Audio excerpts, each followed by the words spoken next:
Okay, I think we're ready to go here. Let me check my audio real quick. As soon as this pops up, make sure we're running good. What's up, everybody? There's a little bit of a delay, so give it a second.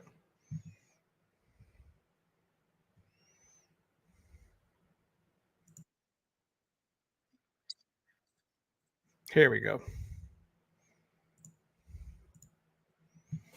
Okay. All right. So, what's going on, everybody? Welcome to the weekly live stream. My name's Dan. It's Neo Mustangs, my Foxbody Mustang channel. It's good to see you guys here today. Appreciate you guys stopping in.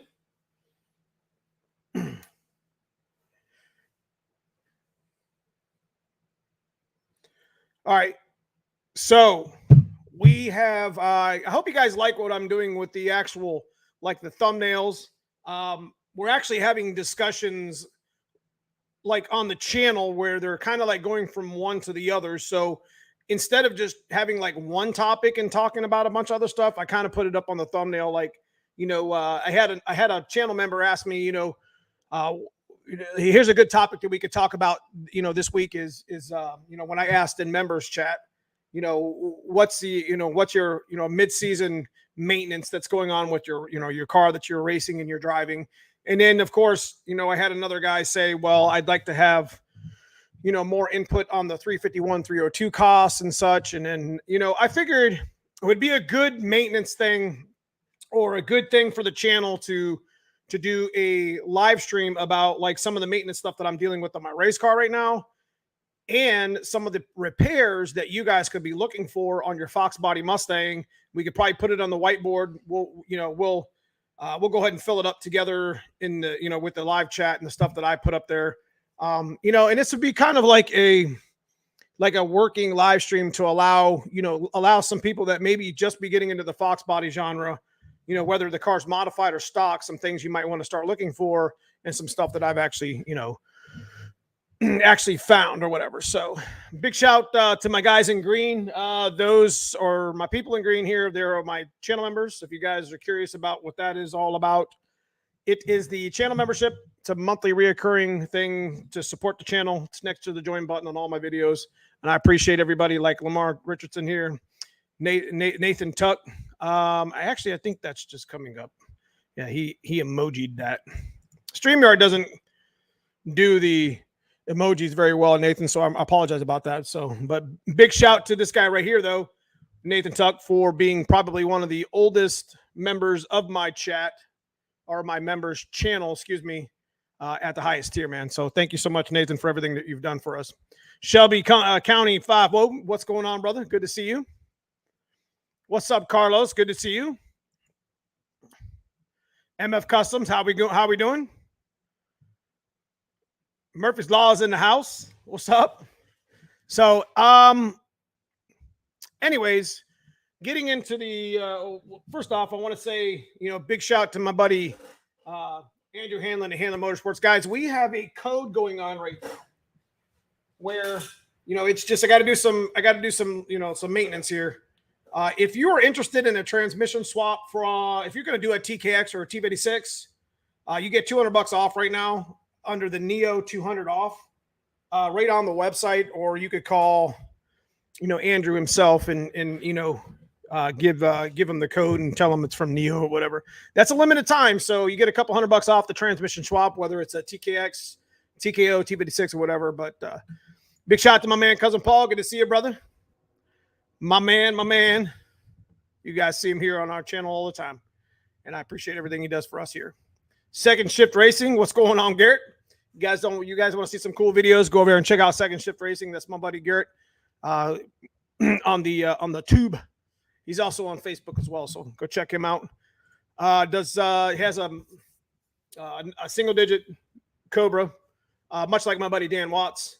They have like the Cobra community is really tight knit group of people, and they're good people. You got a lot of you got Brian, my buddy Brian Crane, you got Garrett Leach, you got Dan Watts. There's just to name a few. Chris Ridge that raced with us. Jeff Smith. You got people in that crowd, of that modular crowd. That's they just like we do here in Foxbody. So I mean, we're like what we talk about here on the channel is all about Foxbody stuff, but there's actual like whole genres of other cars that people follow, which is really cool. So I like to follow them all. What's up, Handling Motorsports in the house? So a big shout out to Stiflers, Tremick, McLeod, Team Z, and Viking for supporting the channel. I do have an update on the coupe. We actually have a whole video coming up soon about some of the transition we had to make with that. Coyote 4-Eye, Brian Prince in the house. What's up, brother? I was thinking about wearing the Shift Happens shirt tonight too. Hell yeah, bro. Go check out Coyote 4-Eye on Instagram.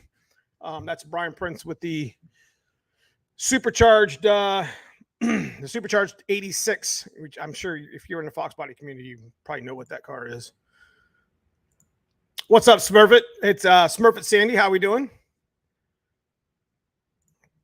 Mike Sherrill, correct me if I'm wrong, but can't you take the heads cam intake from a multi-$1,000 347 and put them on a junkyard 351 and make the same amount of power?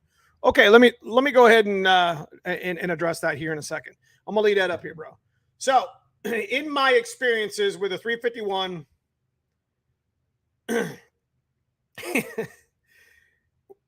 when you take a 351 and if you got a good stock bottom end 351, say you're done with the 347, say that's kind of something that that time has passed, and you're looking for engine options. Obviously, Coyote Swap is as an engine option. You can get 10 or 12, 15 grand into, depending on what kind of fuel systems and what kind of tuning systems and such, whatever. But obviously 351 is probably one of the more options, more budget options to put in your Foxbody, which we're always pushing for 351 stuff here on the channel because that's my favorite engine. And it would be different if my white car was doing what it's doing in a short period of time. Like we've been doing this shit for like 3 years on this motor. And I actually have a video coming out this week where we had to tear into the heads because I wanted to check a few things, because one of the maintenance things on the cylinder heads are valve springs. So I'm giving you kind of a heads up. You guys still got to watch the video. But taking your heads cam intake and putting it on the 351, I don't know if it would net you the same horsepower, but it probably would, if not more, depending on.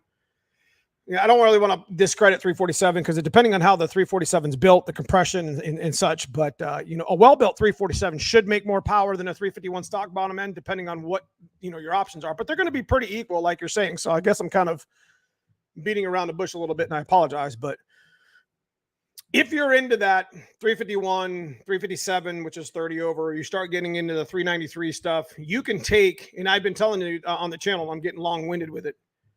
You could take your heads cam intake, especially on a roller block. And even if you didn't have a roller block, there's options to convert it and go ahead and just swap it over, Mike. Yeah, so hope that answers your question. Brian Reese, Neo, I love the Foxbody. I want one bad, but I have an SN95. Hey, SN95s they're going to have their day in the sun, brother. I can't abandon the platform. Is there anything, anyone respect in the 94, 95 community, you can point me in that direction? Foxcast Media does a lot of stuff. He has done a lot of stuff with the SN95 in the new Edge. I don't know. Maybe he could help you out a little bit more. I mean, I know, I have general knowledge about SN95s. I didn't really get into that. You kind of just went with what you were good at. You know what I mean? I just stuck with the Fox bodies. So I hope that helps you. We're just a Fox body with lipstick. Here we go. Hey, Dan, got the banner this week. Got gas money in the mail back to you. Dude, I appreciate that, Lloyd. You didn't have to do that, but I appreciate that. Speaking of which, we got a couple of banners. I'm going to hit up some of my sponsors here soon. Some of the guys who help us here on the channel. I'm going to try to get them to send me a 5-pack or so of each banner so I can continue giving banners away. Shipping's usually about $10, whatever. Usually ship it in a flat rate envelope. I try to get it in a flat rate envelope, but usually it'll have to be a regular padded envelope. So not a big deal. It is what it is. I like giving back to the community. What's up, Super Dave? Good to see you, brother, in the house. This is, actually Super Dave's comment in members chat was the reason why we put 351 and 302 on the thumbnail. So big shout to you, brother. Your car isn't a turd, bro. Far from it. Neo is about to have a good 347 crank. So what I was thinking about doing with that, if I can figure out a way, I actually have a 363 pistons, but I don't think my old 363 pistons were kind of jacked up. At least one of them was. It was a JE piston. So I'm kind of curious if I could actually make something from your crank with the pistons that I got in the basement that's been sitting for 6 years. See, when I bought the 363 years ago, guys, I bought it from my buddy Mike, and he nitrous burned it down a little bit. A couple of the pistons were bad. So, but I got 6 good JE pistons that I just had been sitting in the box forever for a 363. So I guess I would need to I'd need to find a 363 block, right? Because it's 363 block carries the same crankshaft as a 347, just has a bigger bore. Maybe I could make some budget 363 and give it away on the channel or something. That would be cool. More for the dwell time of 351. That's right. All right, here we go. Foxbody John, what's your opinion on a 331? I'm assuming that means DSS level 10 on an on-3 kit with good heads, cam intake. How much boost should I run? Also, it has a girdle and studs. Okay, so a couple things. I'm going to go ahead and dissect a little bit of the comment here. The 331 stroker DSS level 10 just means it's probably was decked, washed, sonic, new cam bearings, new freeze plugs, whatever. That's probably what that means. On-3 kit, that's a good kit. I've been using it for years. I've always kind of like modified mine so they last a little bit longer. But you don't have to do that. They've made leaps and bounds in materials since I've bought the last new kit. But you should be able to run I'd run about 15 pounds of boost, 14 pounds at a max. Just stick around that area. Also, the girdle and studs are going to help keep it together. That's a good, you run a girdle and stud on your motor on the main caps. That way, if it does split, it'll at least keep most of the motor together. Does that make sense? All right. Let me move through here. I've built and raced a few SN95 guys. So there you go. You got a guy right here, Brian Prince, SN95. Yeah, I appreciate him, Robert. Neo, thanks, bub. I do follow. Yeah, so Foxcast, there's a couple of people here in the chat that you can check out that know what they're talking about. I know Anderson Ford Motorsports, my buddy, Donnie B over there can help you out as well. What's up, Miguel? It's good to see you, bro. All right. Neo, what's your ECU and repair turnaround time and pricing? You can say. So I would actually send, okay. They don't pay me to say this, and I'm not doing this. I'm doing this because it's important that you guys know. One of the best ECU repair people that I'm going to send anybody to is Matt at Fox Mustang Resto. And let me tell you why. He currently owns, and I actually own one as well. I just don't know how to use it. He currently owns a rotunda machine. And the rotunda machine, he can plug into a Foxbody and actually see if your computer works in all of its pulse stages and whatever. I'm pretty sure at this point with ECU repairs, I can do the easy repairs, but when it comes to like the ROMs, when it comes to some of the board and some of the chips, I don't have any of that. I don't really get into too much of that. And I know Matt does mess with that. And I think there's one ROM that you can't even get anymore. So if that one goes bad, your computer's done. ECU Exchange as well. They're on Facebook. They follow us on Facebook as well. ECU Exchange is a pretty good turnaround. I think it's like $150 or $200 and it's worth it. So I think they have a rotunda machine too. So it's old school. Are you 351 swap people using a stock 351 lower intake? No.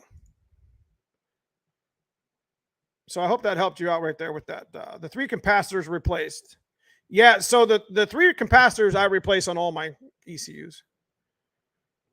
SN95 Garage. What am I talking about? That guy right there does a bunch of stuff. Yeah, but I think he's talking. Okay, so maybe you could help him out a little bit, brother. Matt is a great guy and fast turner. Yeah, I totally respect Matt and what he's doing. 100%.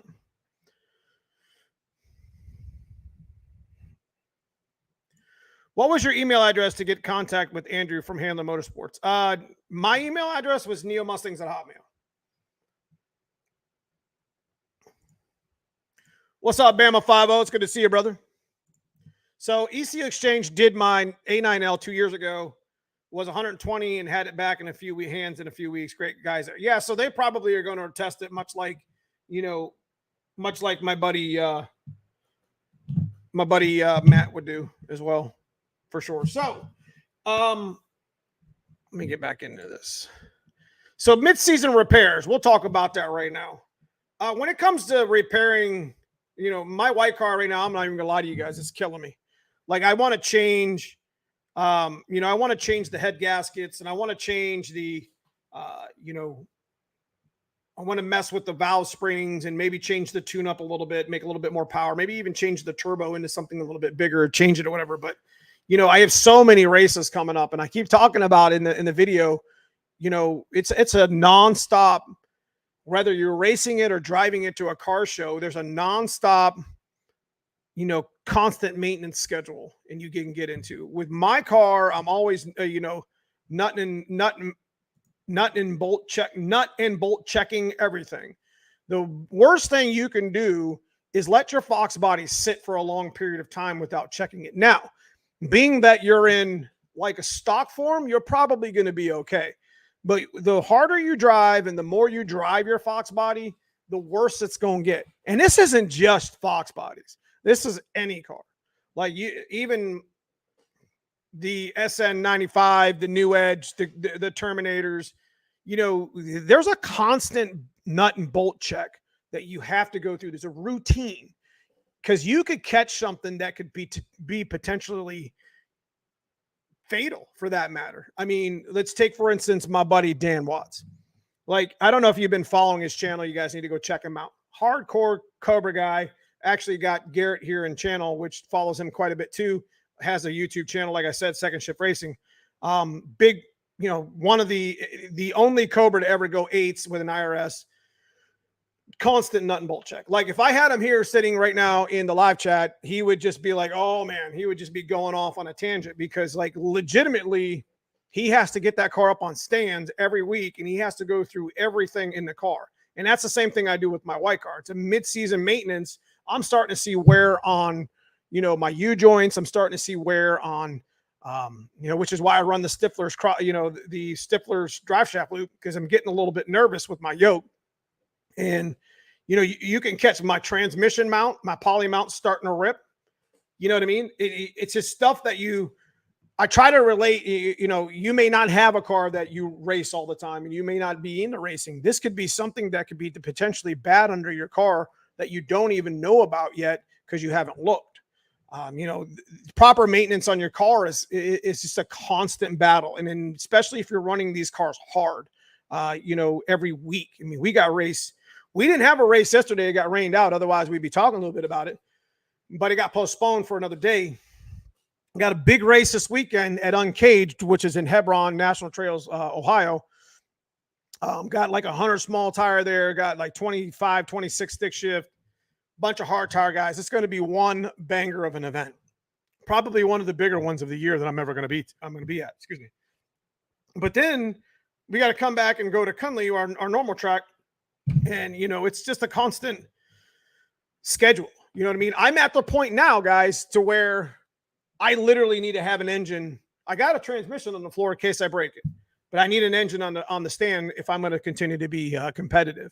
We had a pretty good event last Saturday. We was at Pacemakers, took home the win. It was kind of, it was pretty good. It was a good time. Had a great time with the guys that we stick shift raced. Some really fast cars coming, in Ohio. And I appreciate everybody who's part of the channel that follows us in racing. That's kind of where I want to do my budget stuff. I love the budget shit. I'll never leave the budget shit. We got a clapped out coupe. That's what we call it. At least we have it right now that Cousin Paul's going to start getting into. And I don't know. I mean, I'd like to do a 351 NA nitrous build or do something with him that's just literally budget. And we've been talking about doing that for years. In the winter, I want to weld a top onto a hatchback to see if that's even possible. It's not just about racing to me. So Let me get off my soapbox. Truth be told, we have SVO we rescued from the marketplace, has no motor, and we're bringing it back to life. Looking to run sevens with a stick. Woo, that's a big one. SBF with a centrifugal blower. Any recommendations on motor? 427. 427 and don't even look back. That's kind of where we want to go with the coupe, which we'll talk about towards the end of the channel. I'll give you guys or towards the end of the stream, I'll give you guys an update on the coupe. Super Dave, man, I appreciate the $20 super stickers. I just, I talked to Super Dave on the phone. Super nice guy.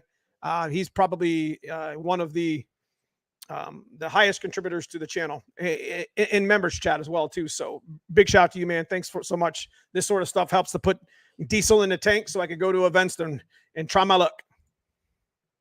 Where can I find Matt? Just look up Fox Mustang Resto. He's got his own website. He's got his own store. You can contact him through email. Probably be your best to contact him through email. Let him know Nia sent you. What's up, 650 Motors? Good to see you, brother. Appreciate you stopping in. You guys get a chance to check out 650. He's also got a YouTube channel. Does a lot of Foxbody. He does GM stuff too. So if you're just a car guy, man, check him out. If you make over 400, you need to go over these cars minimum once a month, 110%. So Brian makes 1,000. Would you make 804 or would you make you make 1,000? That was your number one number, I think. But in his 86 hatch, he's got a Coyote swap Whipple. I think it's Whipple, right? And he could tell you himself. I mean, he probably, if you make over 400, you're going to have to nut and bolt check your car every month. I mean, we're talking fluids. We're talking looking for, just looking for anything suspect. You know what I mean? That's correct. Soon I'll be driving mine at shows and races every so often. Can't wait for the journey. Hell yeah, man. So just so you guys know, we have Lamar's engine from the channel that we did the video on over at the machine shop right now, where he's a little behind, but we had a target date to hand this motor off at NMRA at the end of September. So I'm super excited. Dude, I'm super glad I tore his motor down. I mean, I sold it to him like 6 months ago, and we were going to get ready to meet to hand the motor off. And what would have happened was I would have ended up giving him the motor. Something bad would have happened with the motor at some point, and I would have been mad because I didn't go through it. So, it is what it is. It doesn't matter if it's got 5 miles or 5,000 miles on it. I'm tearing the motor apart to make sure it's done right. Mike GT Fox, do you know what the max NOS runner on a stock bottom end 351 Windsor can hold? Shoot, I don't even know. I'm not really a big NOS guy, bro. NOS runner. What do you mean? Hey, man, I caught my drive shaft coming loose in the Terminator just on the highway driving. You were 100%. So that's kind of one of the, when you're nut and bolt checking your car, you're checking the motor mounts, you're checking drive shaft bolts. Those are always very, very important, especially, obviously the rear ones that attach to the, the pinion flange. You're going to want to go over your headers. You're going to want to go over your exhaust. You're going to want to check all your ball joints. I mean, you bring the weight off the car. You can see if your wheel's moving. You take your front wheel and you can see if it's moving around. That's your bearing. That's like that on SN95 or New Edge. That's like any car. As soon as you take the weight off of it, you can see if the bearings are going by. But definitely transmission mounts. JR6 5-speed. I have a 4i Fox that belonged to a best friend that passed. I can't even get a carburetor correct. And everything is so expensive. I wish I could race this car. Keep at it, brother. Keep at it. Don't give up on it. Dome dish. How much nitrous? Okay. So he's talking to him. Better have 75K. Look, I'm not even going to lie to you guys. I was doing some math with the coupe. I can't tell you enough how much appreciation I have for Team Z. Like, they literally sponsored the channel. Like, they gave us like $8,000 in parts for that coupe. And the sad part is I had to call them back and say, how much can I get, this, that, and the other for, and they just sent it out to us. So, I mean, I don't know if I would have made that big of a plunge into another car, without, just super humble to even be in that position. You know what I mean? as much budget stuff as we do around here. We'd have probably done it ourselves at some point. But yeah, we got probably, you know, and this is going back to what he was talking about right here. Dude, that rabbit hole is real. This is going to be a topic we're going to be talking about soon on the channel with the coupe, when the coupe starts sitting right behind me and on the lift. Guys, I mean, I'm between paint, if you count the Team Z parts that's in the car and the labor, I'm $20K in that car already. And it looks like it does on that lift in that video. Believe that? Crazy. But it's going to be worth it in the end. It's going to be worth it in the end.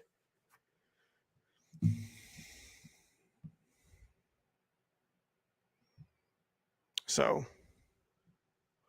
what's up, Boosted Foxbody? Good to see you.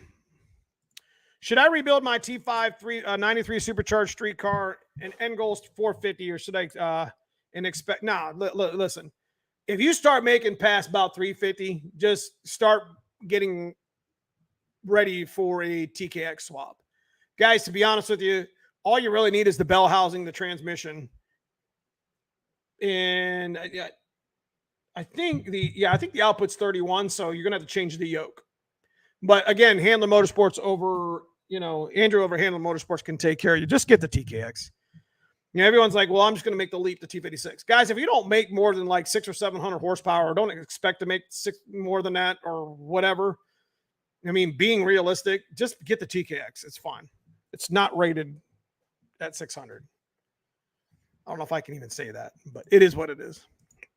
Turned it up over 1,000 and turned it back down a little bit, sitting around 930 now with the Whipple. Whew, that's nasty. That's awesome, dude. I have been looking for a blow-through carb and I've been all around 1,000. Is there a good blow-through carb for that money? So I think it's CSU. I'm not going to lie to you, Super Dave. I would 110% go to CSU regardless. I've actually watched CSU with my buddy's Joe's car over at McBride Racing. That guy has been on point, answering every question that Joe needed to help him dial that car in on a blow-through setup. So at some point with some of these car parts and some of this software and stuff, you pay for customer service. Does that make sense? So like, even though you might pay a little bit more money, in case in point, and I'll go ahead and you leave us here in the live stream. You guys know we just ruined that Precision Turbo. And I have some really good news about that. That's actually going to be back here at the house in the next few days. But we had a quick turnaround with Precision. Once again, they did a really nice job. We had some bad news about the turbo itself, but it's just about the customer service and the quality of the part. You see what I mean? CSU always, you know, for everybody that I know there's other companies that's done it, but I don't know if it's Kevin or Keith. I can't remember what they said his name was, but they super helped him. You know, every question asked, help dial the carburetor. And so I don't know if that helps you or not. Yep. What Ben Thomas, CSU, beat me to it.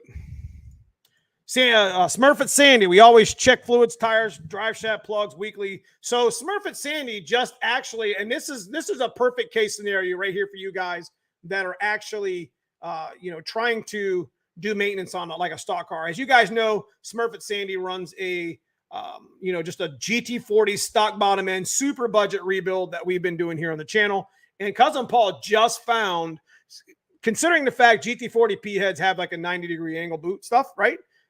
He had just found a couple sneaky wires that were actually broken that he didn't even know existed. And they had a little bit of a misfire. So that's where he started. And he changed cap rotor wires and everything went away and he put new boots on it. So that's something that you guys want to start looking into when you get like a little bit of misfire. Don't throw the money, you know, don't throw the bank at it. Just kind of try to diagnose it, you know, part by part or whatever. That rabbit hole is no joke. I'm 20K into the 363 upgrade, and that's not all. That's correct. So that when I say I got 20K in the coupe right now, I got 20K in the coupe trying to get it right. I mean, the car, I'm not even going to lie to you. That car was a freaking hot mess. I mean, when I got it home, I was just like, you know, I thought I got this mega deal, and I'm not complaining whatsoever because there was a bunch of car parts that came with it. But that car was a hot mess. When we got it up on the rack, and we started like welding stuff together, and you know, McBride was just telling me, they were just shaking their head like, this car has been driven hard. Because I mean, it's, you know, it's tweaked here, and it's, you know, all these Fox bodies. Foxcast Media just had a video. He just talked about that. They had a 4-cylinder Reef Blue car that he just brought in. He's going to do a swap in. Let me tell you what, you get a 4-cylinder car, it's probably a really good donor to start with when you start V8 swapping. See, back in the day, that wasn't a thing. That was a thing that, people kind of try to avoid. Oh, it's a 4-cylinder conversion. You pretty much discredited the value of the car to begin with because it used to be a 4-cylinder. But nowadays, it's like 4-cylinders and V8s, and we even talked about that on live chat about 2 years ago. 4-cylinders are probably the best bodies you can find if you're going to do a build on any Fox body that's kind of higher end, because the car's never made enough power to get out of its own way, let alone get tweaked up. You know what I mean? So find a lot less of them that are wrecked as well. I have a question. Can you run boost on cast piston? Sure, but I probably wouldn't run a lot. Now, 20K William wasn't, I'm just talking about chassis mods. I'm talking about paint and supplies, and I'm talking about some of the parts that were involved in the car. And this is just getting the car to the point to where I can start hanging panels, and start working on what I'm going to do with the axle and the driveline. I got so much in my car this year. It's crazy. I get it, man. It's a rabbit hole. Always been a rabbit hole. you guys are keeping. No, I'm just keeping track. I'm not really keeping track of nothing. I just know where I'm sitting at right now, because this is kind of the beginning. Like, it is what it is. I mean, I'm about to put a 363 in it, or a 427, or I'll surprise you. And then I'm going to put a transmission swap. There's another 8 or 10 grand. I mean, these cars get expensive. I see some people, you see some of these people on the forums, that are selling rollers that have good, nice rollers. And I'm going to make a good point here. And the guy that's selling that has the car might have like a 850 cert in it, might have some Team Z stuff like front tubular, might be a good no prep / street race car or whatever. And, he might be asking like $8 grand or something. And then people like laugh at him for asking so much for a roller. And it's just like, dude, if you knew how much parts were in that car and how much time and labor it takes to put that stuff in that car, let alone get it shook down and working. Like, I mean, $8 grand's cheap for a drive line or for a roller that just needs a drive line. So I don't know. I'm just saying an experience that I've seen in the forums not too long ago. Trying to get back here in the chat, guys. I'm sorry I'm behind. So I'm sorry if I missed it. Do you think it's okay to take a 351 straight out and change heads, cam intake, and run it? Yes. Yep. Especially a 94 to 98. Because I think the roller 351s, the roller 351s got hyper pistons like the 302s did. They do have the Explorer cam. So the roller 351 Windsor motor 94 to 98 has the Explorer cam in it, which is a pretty decent little budget production cam, whatever. And you could just, if you get a roller 351, you could just swap your heads cam intake, or the hedge cam that you have in your 357, or the 302, 347, whatever you have, small block Ford 8.2 deck, and it'll swap right over. The only thing you got to deal with is the intake. We talked about that last week. It's really a bitch to get, a cheap 351, like lower intake combo, whatever you want to call it. One thing that's commonly overlooked in maintenance, have the injectors clean, 110%. So it's funny you said that. Hang on a second.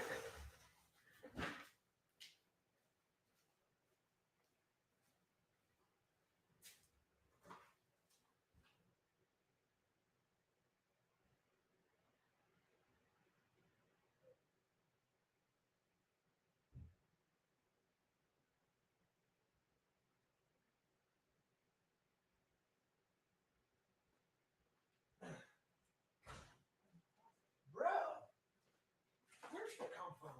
I've been watching. Well, speak of the devil, he shall show thy face. What up, dude? What up, man? You look like you need a Van White for the whiteboard. Right. So if you guys don't know who this is, we were just talking about you. Said knock. Dan in the building. Yeah. Garrett already knew you was coming, homie. Yeah. I got 100 people watching. Hey, everybody. So what do you got going on? I got nothing going on, man. I was just trying to get an update on what the hell you had going on. You guys were just talking about the rabbit hole. It's a rabbit hole. It's a rabbit hole. I got 20K in that car right now. Yeah, I just snapped a secondary timing chain the other day going to work, so we're waiting in the Cobra. In the Cobra. After sick week, after 600 miles of drag and drive. That is so. What did that cost you? We haven't even opened the motor up yet. We ain't even in there yet. So, yeah. Dude. Yeah. It went from everything's good to everything's real bad real quick. So, I mean, here we go. But rabbit hole, you know. So we'll probably need all new intake valves, some exhaust valves. Hopefully not have to do any seat work or chamber work in the heads. I mean, holy shit. Whatever. Here we are. So everything's good. So, you know, what are we? If you guys don't know who this is SVT Dan. Go check him out on YouTube. I talk about him all the time on the channel. Start the coffee maker. Yeah. Second shift racing. My Cobra senses are tingling. Ooh. So, where are you at with the with NMRA? You think you'll make NMRA? Oh yeah, we'll be back for that. It's just, you know, after that kind of, I mean, everybody's probably been through this. Once you have a failure like that, when you're trying so hard to keep up, I mean, sometimes you just got to step back for a couple of days and take it. Dude, I get it, man. You know, it's we're sitting here on a bad head gasket. Oh man, like my radiator hose. I'm not gonna talk about my radiator hose. You know, you do the test, but it doesn't squish anymore. So it's getting harder and harder. It's getting a little bit, yeah. Something's lifting, maybe. Oh well, it is what it is. Yeah. I mean, I got a big enough bottle in my overflow that I can. I got extra room. Right, to grow. I can get through the 8th at least and be like, I'm good. Got to go home now. Yeah. So. Yeah. We're just sitting here talking to everybody. We had about 100 people in here. Neo, why are the Cleveland engines so important, so popular in the as the Windsor? Why are not? Because I'm gonna be honest with you, it's not common to actually find a Windsor motor. They're just not in common vehicles. I think 351 Windsor you can find in trucks. You can still find them in junkyards right now. I definitely would love to have a Cleveland for sure to mess with. But 9243 hit the likes. It's better than both. Big Daddy, this guy Miguel. So where are you at? Damn, I didn't expect the damn guy. You just drove up. I heard 8:15 live feed starts. I'm like, you know what? I'm driving Asheville. So we're gonna have a special guest on Wednesday. Are you? Yeah. This could become a thing. You become live feed / No, I have a special guest coming to the track. Wednesday. Hanlon knows what I'm talking about. Would it be Hanlon? No. Well, yep. I think. Oh, so I was talking to Andrew Hanlon on the phone before you came, or before the live stream, and he was talking to his. I asked his wife if he can come play on Wednesday night. Can Andrew come outside? Can he come race with us, man? Oh, that's awesome. So we got, I think we got Andrew coming in Wednesday night, and we're gonna do some footage with him. That's cool. There you go. I got some. You got a 351 Cleveland Cobra jet block. Let me get that. Hell yeah, bro. All the way from Alabama. What's up, Detroit Foxbodies? What's up? Let me answer this question real quick. Other than a Foxbody, do you have another car that you would like performance-wise, like another Foxbody style Mustang? Okay, so 03 Cobra. I almost couldn't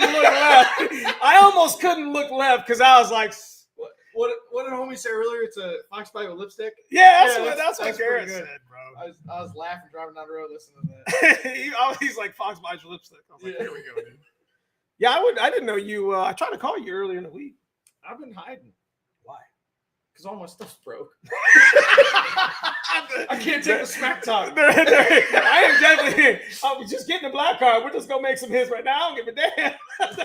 You're like, you might like it. Yeah. No, it's just been busy, man. So if you guys got any Cobra questions, any new edge stuff that you would like answered, performance wise and/or what to expect, this guy right here probably can tell you just about all of it. If you guys haven't followed SVT Dan, don't know who he is, he's got the yellow Cobra world's fastest IRS, 8-second guy I was just talking about earlier. Got his own YouTube channel, like I said. But in chat, if you got some questions, New Edge wise, and you own a New Edge, you're just following the channel, or own them both, Foxbody, New Edge, now would be the time to ask that question. So I'll send it back. I'll send it back with Dan in November. Dude, I get a Cleveland block, I'm gonna build a Cleaver. You should just come with us to Florida in November. Bro, I got so much. Maybe we'll get you in a Coyote by the end of that weekend. This guy, you know, did you see that picture I put on Facebook? I was like, this escalated quickly and showed the Coyote in the back of that truck. It was sad to give it off to the guy that actually bought it. Yeah, he got that for $3,000. I know. You should have kept it. I should have given him $3,000. Who thinks the SSP should have a Coyote in it? I'm here to ruin this and put some money in it. This guy, it just went from 20K to 30K. Or just you sitting. I don't know which way we're gonna go with this. Go back to the injectors. Okay, so what did you want to know?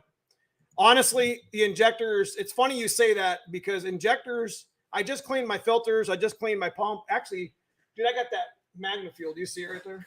I got this thing on Facebook Marketplace with a factory ECU and some other bullshit for like $300. And I don't know if you guys know this or not, but you can send these pump like I know this is Joe Anderson's old pump. Oh, nice. So it's probably been sitting for a while, yeah. And for like $100 they'll service this. It's a $600 pump.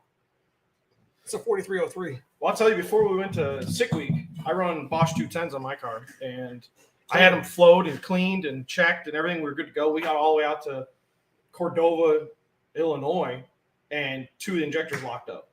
And I couldn't get the car to run right, couldn't figure it out. And luckily, there were a couple guys there that had extra injectors, brand new. We put 8 brand new 210s in the car, and it was fine. But running it, like I run Ignite Red. It's a very, very volatile ethanol-based fuel.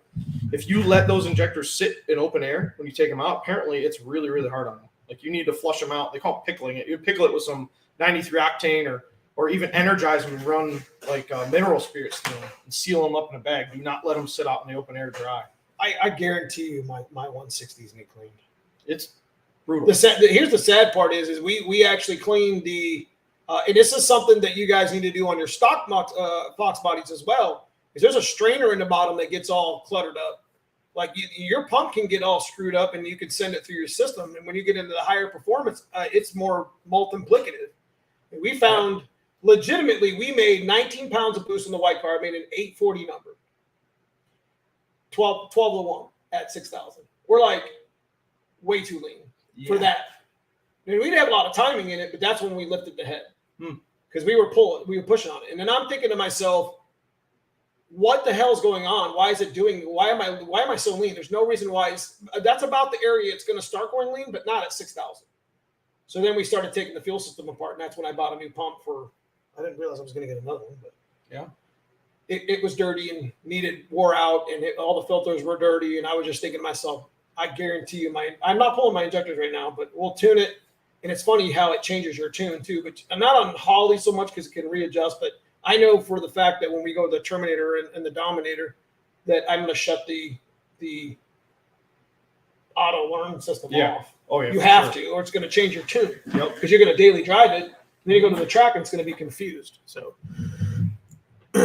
What's up? Can you put a 351 Windsor carb with a C4 in an SN95? Absolutely. Mod Motor Nia. Do you know do you know Brian Prince? No, but I like him. No, wrong, dude. I'm a push rod pimp.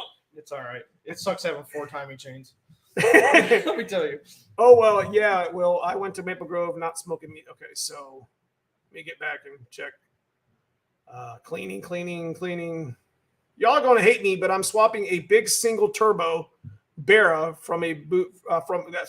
Dude, send it. That's pretty cool. That's an exotic engine for sure. Barras are awesome. But dude, there was who is it? There's a box top that runs that. The wagon. There's a Fairmont. Yeah, Fairmont. Bearmont. The Bearmont. Yeah, the Bearmont. The Bearmont. It's Fonzie. Yeah. We're on it. Yeah, that guy. Yeah. It says under his hood, it says not a 2JZ. Like, it's pretty funny. That car is awesome. Fonzie's a good dude.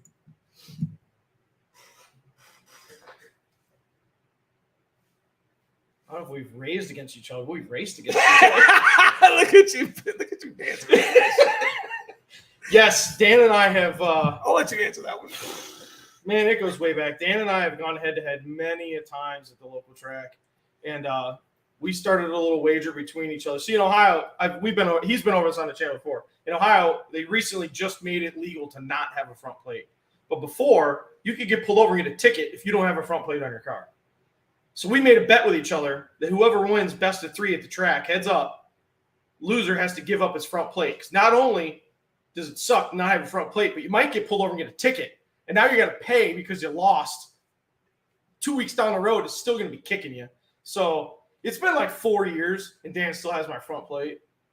So I have a feeling that I'm on the to-do list. when we get there, I'm all right. There's like 3 boxes. You're right up at the top. Box number 1, get that plate back. So it's been it's been a wonderful. Dan is a very very competitive friend, and in racing, it's like the only sport that you'll help your competition beat you. Oh yeah. But I've been friends with Dan many years and always respected what he's done with this Cobra in a different genre. So it's always been back and forth, and it's just kind of grown over the years, just to where he's one of my good friends, and it doesn't even matter anymore who wins the race. Before it used to be, we want the bragging rights, and I know he wants that plate back because that's going to be a fulfillment for him. Yeah, it's at the point now that like when they finally see a yellow and white or a yellow and tan and black, whatever the SSP is going to be. It's got to be the white car because that's where the plate came from. That's true. Okay, I'll take that. I don't want to race the coupe. But yeah, I think that'll just make me better. I think the Wednesday night that we line up, there's going to be a lot of people that understand what's going on. It should be on Instagram pretty fast. You're going to have to pour your own puddle? If you want. Can I have a puddle? You might need it. Should he be allowed to pour his own puddle? Should I be allowed to pour my own puddle? Brutal in the house. What's up, my man? It's good to see you. Hanlon, what's your email address? If you don't, Hanlon, what is your email address? Pay attention to Danny's video outside his door trailer. You'll see it. Yep. So let me get into this one. He doesn't. Yeah, I'm surprised they haven't made Xerox copies and they're just not like. If you open my trailer door, you'll see a plate that says "Too fast for you." Yeah, too fast for you. That's the one that I have for my front of my car, and you won't underneath of it. You won't is me. You won't is Dan, and every time. Like I'm doing videos, it's just like he sees it. And he's just like, I hate you. Yep. And everybody says they're going to get a place that's just did or I did or he's really the only one that actually has my plate. So yeah, it physically took it away from me. It was just something that we did 4 years ago. Like it just having that, not having that front plate, like you said, was kind of like a kick in the nuts later on down the road. It was hilarious. It's still hilarious. It's still hilarious. Well, Mike Kidd tells us over at Trumming that he absolutely loves it. Yeah. I liked the competition with you guys. And I was just like, well, I'm doing some hood rat shit with my hood rat friends with no prep. I don't think Mike knew what to do with us for a weekend. Let alone what's about to happen in NMRA. Shit. That's true. That's true. BG's coming in. Yes. He's going to be swinging it for the fences at BG. Yeah, that reminds me. Hopefully we can get. Is there going to be a King of the Street there? There is. I don't know. I don't know if I'm gonna be sandbagging, bro. I think I'm gonna be running it out. Maybe just to get into King of Street would be cool because that's 8 heads up. So well, here's the thing: is we had been talking. I was talking to Hanlon quite a bit. I'm thinking about pulling I got to pull a 363 out of here, anyways. And it's kind of funny. Everyone's like, "Well, why is the 363 in the black car?" I'm like, "Because there's a coyote war." I'm just talking. Well, he's like, why is there 363 in the black car anyways? Why isn't it on the stand? I was like, that's because I could literally take my 363 with my little Atari tuning software. It works. Take it, pull it, drop it. Yeah. Plug my Atari in, send it. I like it. So the 363 has kind of been on a hiatus with this bullshit, like, cheap turbo thing I was doing. I actually tried to, you can see it right there in that box. Mm-hmm. I actually tried to rebuild it today and it was all broken inside. It didn't work out? No. So I'm going to get a hold of, I got Precision's turbo bringing it back. That one that I ruined is already back. I got to tell you about that. Dude, they called me and I'm going to say this. I'm going to say this on live chat. Precision, sometimes you pay for your product. Mm-hmm. Precisions aren't cheap. And you already know I had the turbo upgraded and it cost me like $700. And they actually hooked me up to around $600. Dennis told me at Precision, he's like, listen, he called me up. He's just like, I don't know what you're doing over there, but you're chewing on our turbos and they're going to maul up. He's like, this turbo is destroyed. Like the shaft's bent. The impeller's obviously dead. You messed the bearings up inside and everything. I mean, it was a turbo that was like 2 months old. Mm-hmm. He's like, but we appreciate what you're doing with us in the channel, whatever. And this is, I'm getting to the point. What we're going to charge you, we're only going to charge you for the service kit for $300. I'm like, are you serious? He's like, naturally that would have been about $1,400. He's like, but you admitted it being your fault, right? Instead of coming at our company saying that we just rebuilt the turbo and you did it wrong and it failed on me. You see what I mean? So there's something to be said about customer service with some of these companies.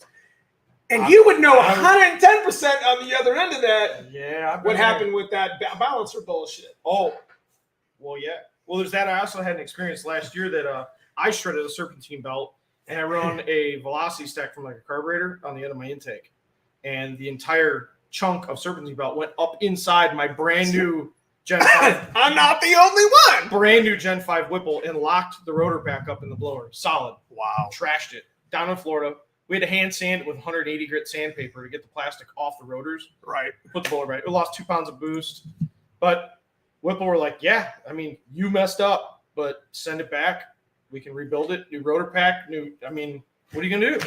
They took care of you, though. Yep. I'll race Dan for a plate. It depends if that's Zach or if that's Garrett. Neil went automatic. He would slow her. That's probably true. NRA going to be insane. So yeah, guys, we're going to have all the Tremec sponsors there. Mm-hmm. Me, you, Skylar, and Jeff. Yep. And then it's going to have Brian Prince is going to be there. I'd like to see him in the booth next. Still pushing Mr. Crane to make an appearance too. I hope so. I mean, listen, I'm trying to make stick shift great again, dude. It's been. I know you're doing the same thing. Yeah. It just needs to be like it needs to. What I'd like to see happen to the NMRAs, I'd like to see the eighth mile instant green and or just put a bracket maybe at the end. Maybe make it a heads up bracket. Breakout.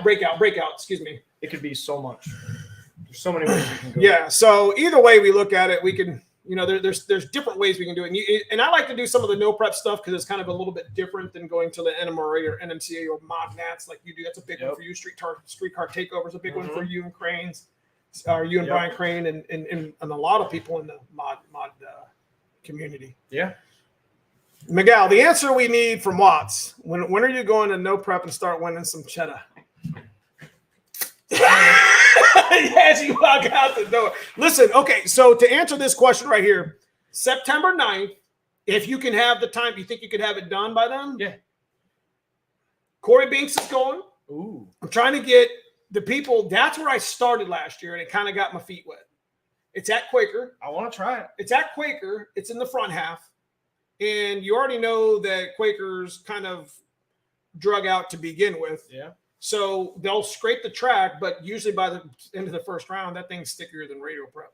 And that's where I kind of got my, the back half stuff's a little bit different. That's what I like about no prep. Right. It's different everywhere. It's return road. It's back half. It could be front half. It can be shitty track. It could be good track. You see what I mean? September or October? September 28th. 28th. Mm-hmm. So if I break my car with the no prep, I got 20 days to have it ready to go to BG. I don't think you'll break your car no prep. I've said that before too. It won't break. It'll be fine. It'd be a good place to test it. There's a good idea. I mean, because it's going to be only 8 miles, so you're not running it out the back door. I'm telling you, somebody needs the stoplight. Somebody needs to put Neo down a peg. This guy. Yeah. This guy. Oh, I love it. Stick shift shit with stick shift friends. Yep. What did Brutal say? NMR are going to be insane. Garrett, you don't want them problems. Uh-oh. What you saying, B? What you got up in here saying, B? Garrett's a big nitrous Cobra. I know. I was just talking about his car earlier, but I didn't want to raise the house down on a stock Cobra. It's pretty impressive.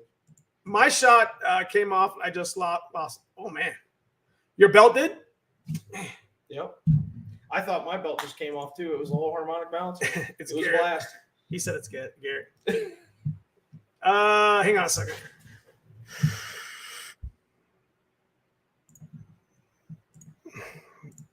Mm-hmm. This is cool, isn't it? Yeah, we're a lot here. Brutal vlogs. So this is StreamYard. Missing subject. So, oops.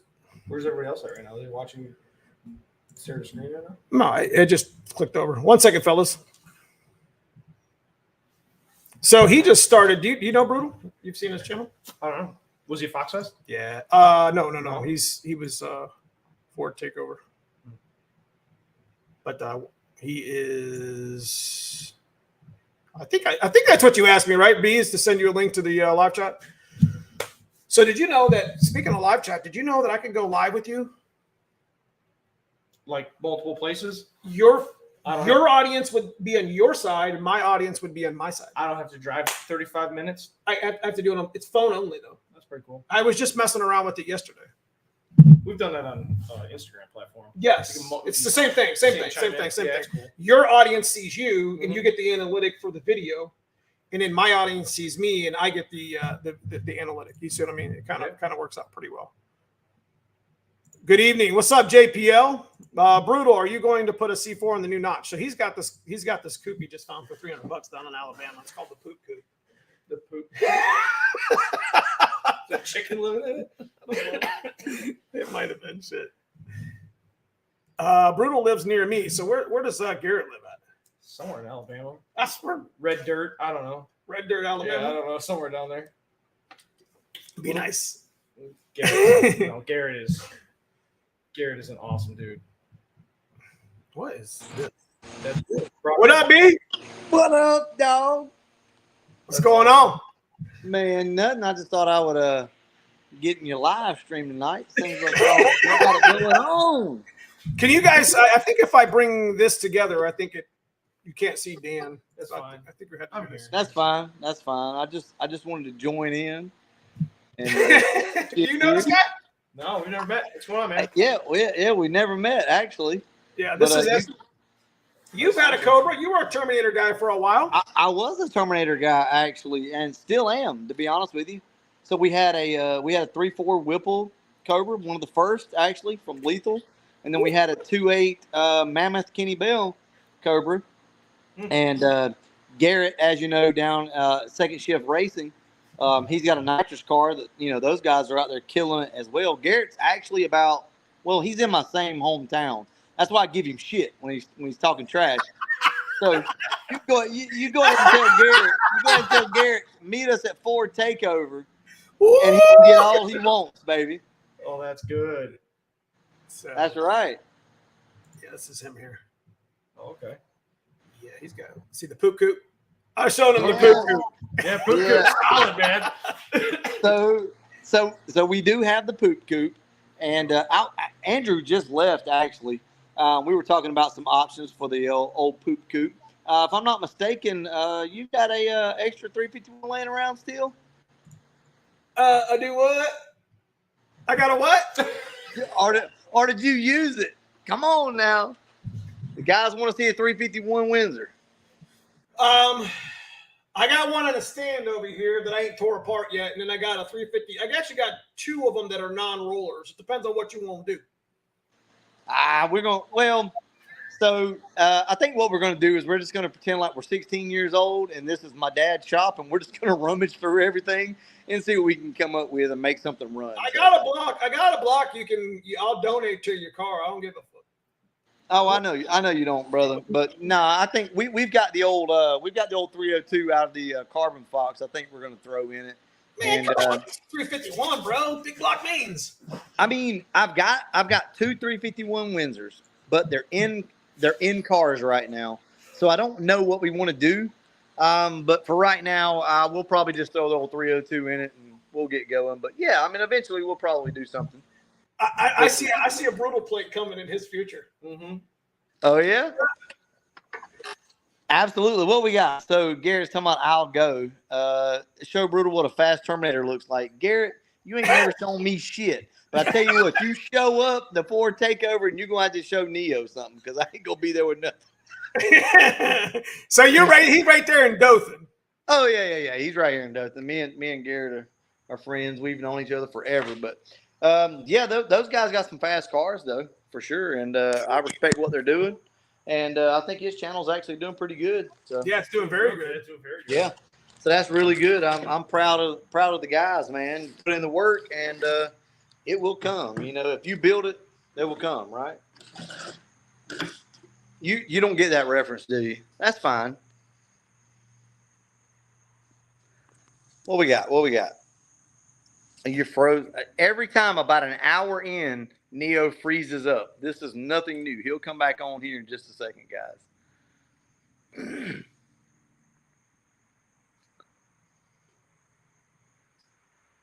All right, so let's see. Yes, we got Brutal in the house tonight. I'm here. Neo, are you back, Neo? Yeah, I'm here. All right, so we're an hour in, so every time Neo drops, this is we just expect this. So it is what it is.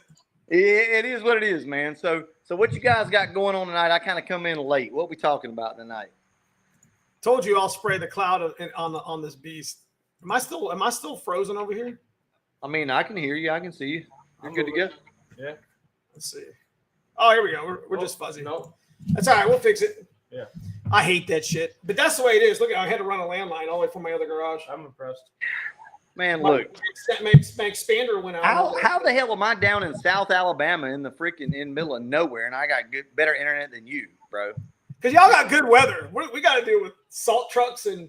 Oh, in the summertime, bro, we just had a thunderstorm. We don't know. It can rain and snow tomorrow. Shit, we don't know. No, listen. So Bama 5-0 can verify this. We just had a huge thunderstorm that came through a few minutes, about an hour ago, and dumped about 12 inches of water here. And we still got internet, man. I don't understand. You're in Ohio. Say it right. Say it Ohio. like Ohio. Well, how'd you put them in might as well syllables in say there? Iowa.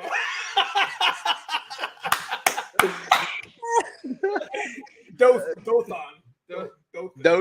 That shit was funny in the video, by the way. Yeah, he did one where he came up to my face at Fox Fest. He's like, "What are you gonna do? What are you gonna do?" I was like, "What the hell are you doing, bro? How do you like having a camera in your face? What are you doing, Dan? Where are you going, Dan? Like, I'm from Dothan. Like, no, you're not from Dothan, dude. You're from Ohio. What are you talking about? Are we ready for Uncaged? Absolutely not. Ish. That's this Saturday? Yeah. So we got a good little question here. Fuel smell in oil. Neo, you want to go ahead and address that one? What kind of fuel? What kind of fuel is it, first Well, off? regardless of that, if he's got fuel smell in the oil, we're probably super rich. You're going to get fuel smell in E85 regardless. You will. It doesn't matter. You're just going to get the after whatever of the combustion, whatever. And you're going to get condensation. That's why I run the Brad Penn, the Penn oil, Penn grade. It's got a lot of zinc in it that helps fight against some of the extra corrosion, extra water that's left over from the E85 or whatever. But as far as like gas is concerned, you go ahead and do that one.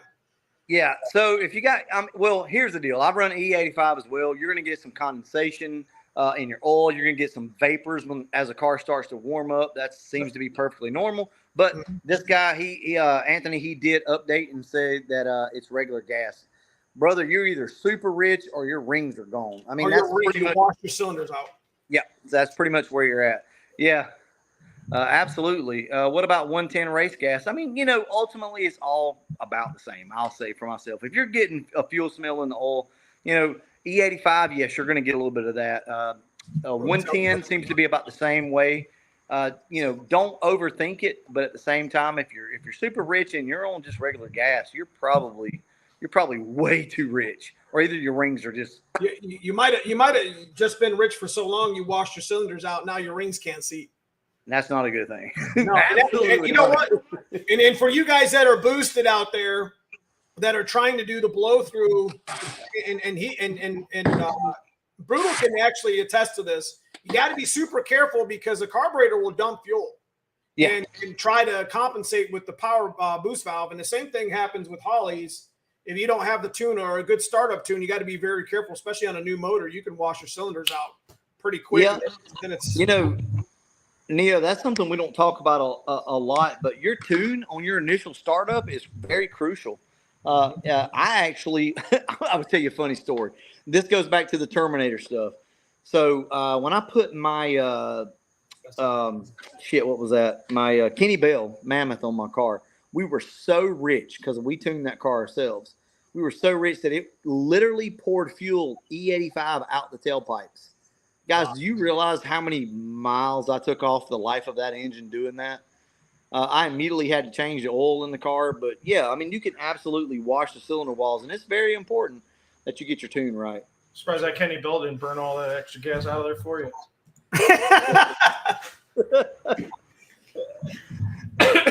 So, did you see the I was just telling him earlier, speaking of the software and YouTube and stuff, and we talked about this in text message, something we might want to mess around with and maybe go live on our phones. Did you see that we could go live on our channels separately? Yeah, I saw that. I saw where we could go your audience together. Yeah. Yeah, you live together. It's new or whatever. So I might try that with Dan here while he's sitting next to his Cobra or something like that. And even you on the other end, or Foxcast, or Hanlon or whatever, just to try it out. Just especially if you have, I think you have to have a YouTube channel. Yeah, probably. Or a Google account or something because that's how it identifies you. Yeah. So I mean, you can identify as anything you want to these days. Neo. I mean, it's kind of fun. It's kind of, I love to chat by myself and talk about stuff with, like, I know we had, we're going to hit the, hit the topics that we were talking about in thumbnail as well, but it's also cool to do a podcast, like a podcast. Yeah. I can turn this into a podcast right now because that's what they just added, that where you can take your live streams and make them podcasts and people can listen to them the next day. Yeah. So you guys got any questions for Brutal? Go ahead and hit it in chat. We're watching them. We're pinning them up. We're just talking some shit. Yeah, I hate to ruin your live. You're so structured. I hate to come in here because I just like to talk shit and just whatever is whatever. No, listen, and that's okay because, to be honest with you guys, we could always come back to that conversation. Why are you laughing at me? Because I drove out here without even telling you. Listen, I heard this this shitty little 3-valve drive.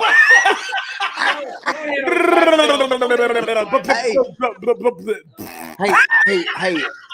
So I got a funny story for you guys. Not funny story, but it's something that we tend to forget about. All right, so I want everybody in the comment section right now to tell me what you think of, like, the first thing that comes to mind when I tell you 2-valve 4.6. Like, right now in the comment section, boosted or not, like, what do you think of it, right? You think it's a joke. Okay, so here's the funny thing. So Second Shift Racing, so Garrett is using that profile right now. Garrett knows the car that I'm talking about, which is exactly. See, we're getting slow. Crap, right? Ejected spark plugs. Yes, blown spark plugs. Yes. Don't have one. All right. So Garrett, I see you. So Garrett's already talking shit. He's like, Cobra starter pack. Garrett also informed these guys of the car that's around here. That's a 2-valve. That's a Kenny Bell car. That still to this day pretty much, I ain't going to say runs the streets anymore, but we've got a guy locally around here that since like 2007 has pretty much ran the streets of Dothan with a freaking 2-valve car with a Kenny Bell on it. Wow. So I guess what I'm trying to say here, or what I'm trying to get to is, you pack enough boost in anything and it'll run. I mean, we can go back to the Barra stuff, right? We can go back to Hondas. You put enough boost through something, it's going to run, right? But those 2-valves are freaking nasty with boost. Yeah, they're just, I mean, a 2-valve with a Kenny Bell, that's a gluttony for punishment right there. Yeah. Well, a 5.0 stroker 2-valve, built setup. So but I don't know who this is. I guess Andrew Lavender's been 490s on a 2-valve. Oh, yeah. Yeah. I mean, like, there's some people out there who's made it work, though. So there's a class of nats for the underdogs and stuff. It's awesome. Yeah, I mean, you look at what we're running. We're running, outdated, 302s and 351s and shit like that. But we're still competitive. So I mean, anything can be competitive. So I just thought it was kind of cool because Garrett is local to me and he knows the car that I'm talking about. But it's so crazy because I think I'm the same way. I'm guilty of it. I think 2-valve, like ha ha ha. You pour some boost through a well-built 2-valve, and I mean that thing can make any amount of power you want to make. Yeah. Don't they have? Well, I was thinking of the Navigator. That's a 5.4, isn't it? Right. Now, is that motor even any good? 5.4s are really hard. Those really like to shoot spark plugs out of them. They just literally they had a 4-thread, 9-thread version just like the 4.6 did. But 5.4 is just, I don't know. I would just build a 4.6. I agree. An 80 millimeter SBE is going to put my 351 to show shame all. I can push that stock block further than. So, what was I going to say here? You were going to say bullshit. What do you think of a 5.4? Yeah, 5.4 Triton is a dog. It's like a dog. Yeah.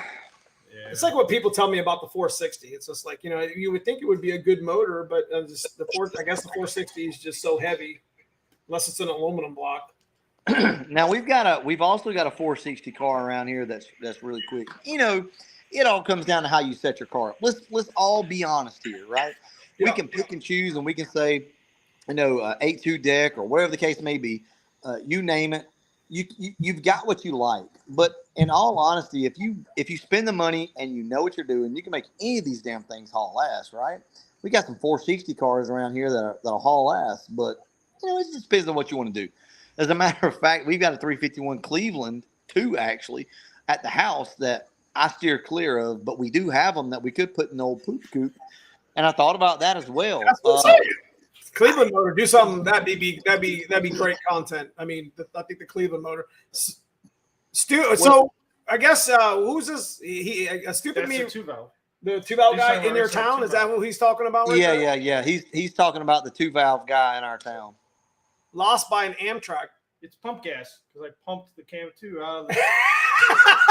Yeah, dude. So that car is just freaking nasty, dude. It is just nasty, but it's a 5.0 stroker.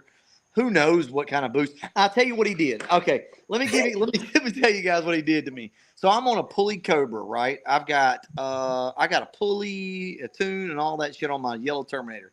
This dude goes into valet mode and literally is neck and neck with me on a fucking sorry for my language, but on a Kenny Bell, right?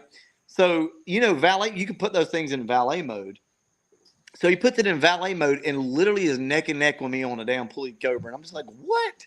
And I just knew I was gonna just destroy him. But so that's an odd. No, his car is a 5-speed. He can drive the shit out of it, man. So yeah, his name's Chess.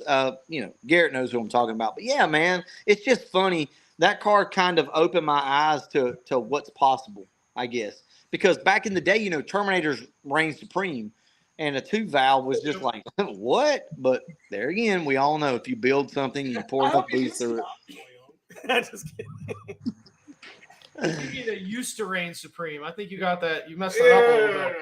No. You guys got to understand. I'm going back. This isn't present day.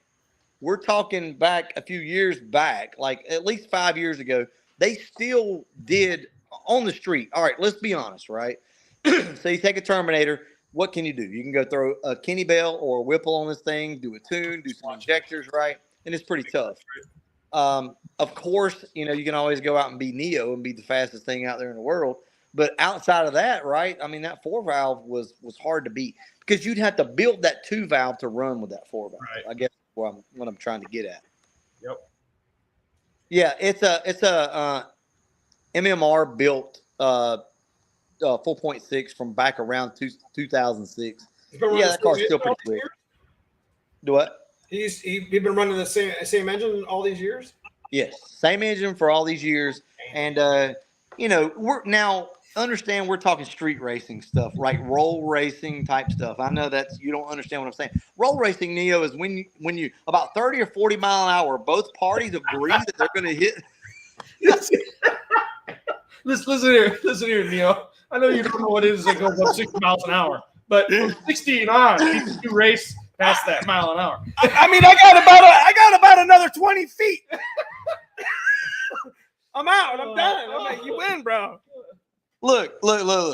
First off, I respect everything that Neo does. I respect it. I mean, this guy's out there busting ass. If I'm not mistaken, you just laid the wood to who? Who was it? Not. No. You okay? Let's go back to Pinks. You outperformed who? No. You don't want to talk about it? No. You're a humble guy. I'm so proud of you. We're good. Oh my God! Yeah, I heard about that. That's No, that's pretty... you know, the person you're talking about was just there shaking the car down. So yeah, it was definitely you know, all I'm trying to do here in No Prep is I'm just trying to do something a little bit different. He's trying to represent more, try to make more on like the NMCA, NMRA, Mod Nats, street car takeover stuff with Brian Crane and crowd with Garrett Leach. Those guys, I mean, and they're killing the game. And it's just like, you know, I'm over here doing hood rat shit with my hood rat friends. Yeah. Just doing something a little bit different. Now, I'm pretty sure that if we were to line up, we might be door to door, but he'll shove that yellow Cobra up my ass about 1,000 foot. So that's why. Absolutely. That's why he doesn't like going past the 80. You know I ain't scared though, bro. You know I ain't scared. I'm gonna jump that light. I'm gonna get this No Prep stuff. I think the IRS setup in my car will actually do very well in No Prep. Yes. I just nice, Murph. The cars have never lined up to make it out to one of those events to try it out. So. Yeah, that's exactly, you know, and that's what we do with the with what we do with our car is, you know, you just got to know your track. Like when I went to Jackson, I knew this track is not going to hold a car more than a stick shift car more than 550, 560 at max. That's right. So I'm thinking to myself, okay, well, if I can get my car to go 590s, 60s, and get out of the hole, not red light myself, because I didn't want to red light myself out of the competition, then I can get down the track. So I knew exactly what I was going to do, suspension-wise, and it's kind of the same thing he was just saying. Well, you know, and it all comes down to knowing your car, knowing your setup, and you have to be the driver that your car needs it to be. I think that's very important. So many people want to continue to throw money at cars. That's right. Suspension, but you have to learn what that vehicle needs from you, and you've got to be that guy to deliver it. And I mean, you do a very good job of doing that. I appreciate you guys. I appreciate you. I'm pretty humble when it comes to stick shift stuff. To be honest with you, you know, my recent success with so much No Prep stick shift just comes to the fact that I just have a lot of passion to like try to promote it more, because it's not as bad. I get the whole part about wadding the car up. I get the whole part about being scary or whatever. Now, that's what I like about No Prep is it has different versions of it. It has a back half. It has a return road. It has shittier tracks. It has good tracks. Some of the good front half tracks get super fast. Like you could run an easy on a stick shift event. You could go 550s on that track and it hold. On a auto car like this past weekend, you know, Billy did turn his car up on the Nova and he went PB twice in that video because that No Prep, that pacemaker was sticky till about 11 o'clock. You see what I'm saying? So it's all about what you want to do with your car. But what I want to try to preach to people is it's not just chasing events like 3-pedal throwdown and NMCA, NMRAs, Mod Nats. There's other stuff out there that you can do. It's at least front half that could be fun. Anyway. Yeah.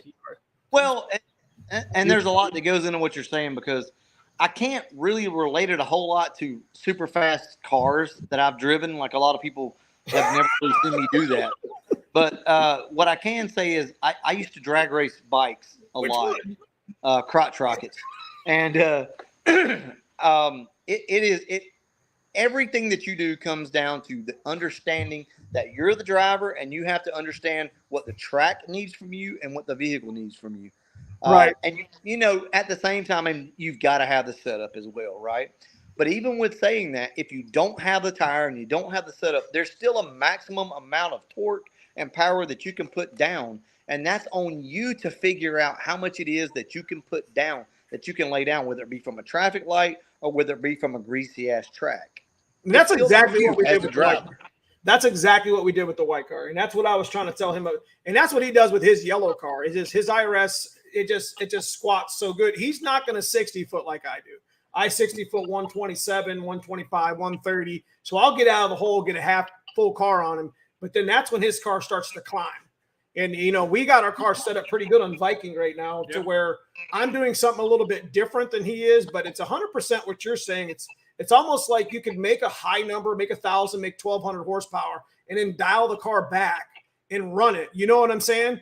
You don't need to make 4 digits to have a good race with somebody. I mean, hell, I don't even think my buddy Corey Binks even turned his car up all the way because he could never get it to go to 32 pounds and hold the track. Yeah. Yeah. So, I mean, and that car would have went 790s at that point. Yep. So. Yeah, absolutely. My car went 790s in the 8th. I mean, man, I'm good with that. That's right. That's a good number. So, we've got a couple of comments. People Dan Watts would Dan walked at a 8th mile. Google it. do what? Maybe you should tell him about it. Got a couple comments with the Shelby Company or Shelby County. Shelby County. Yeah. He yelled at me at Ford Takeover, man. Big shout out to him. Oh yeah. He's That's like, my boy right there. Brother. And I'm like, gotcha, man. My bad. Yeah. So Shelby County and Matt Matt, the Bishop. Ford Matt, like that's Ford our Matt, right there. They really helped the channel out. I saw a couple comments and I want to address this, right? Go ahead. Because Which one? This is just, well, it was about roll racing, right? So a lot of people hate roll racing, and I understand. I can tell you right now, you guys are, you don't care anything for it, and that's fine. I just want to plead my case with it.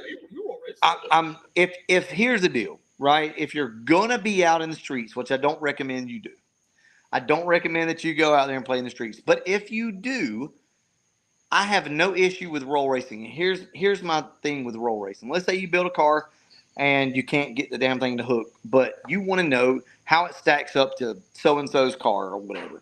A roll race is good for that. Now, for bragging rights and you going around and you beating on your chest for roll racing, I'm not all for that. It is what it is. I think it serves a purpose for cars unlike yours that will hook in a freaking mud puddle, right? You've proven that. But for the rest of the guys, I don't think roll racing is that bad. If you choose to get out there and do illegal shit anyway, I think it's actually safer.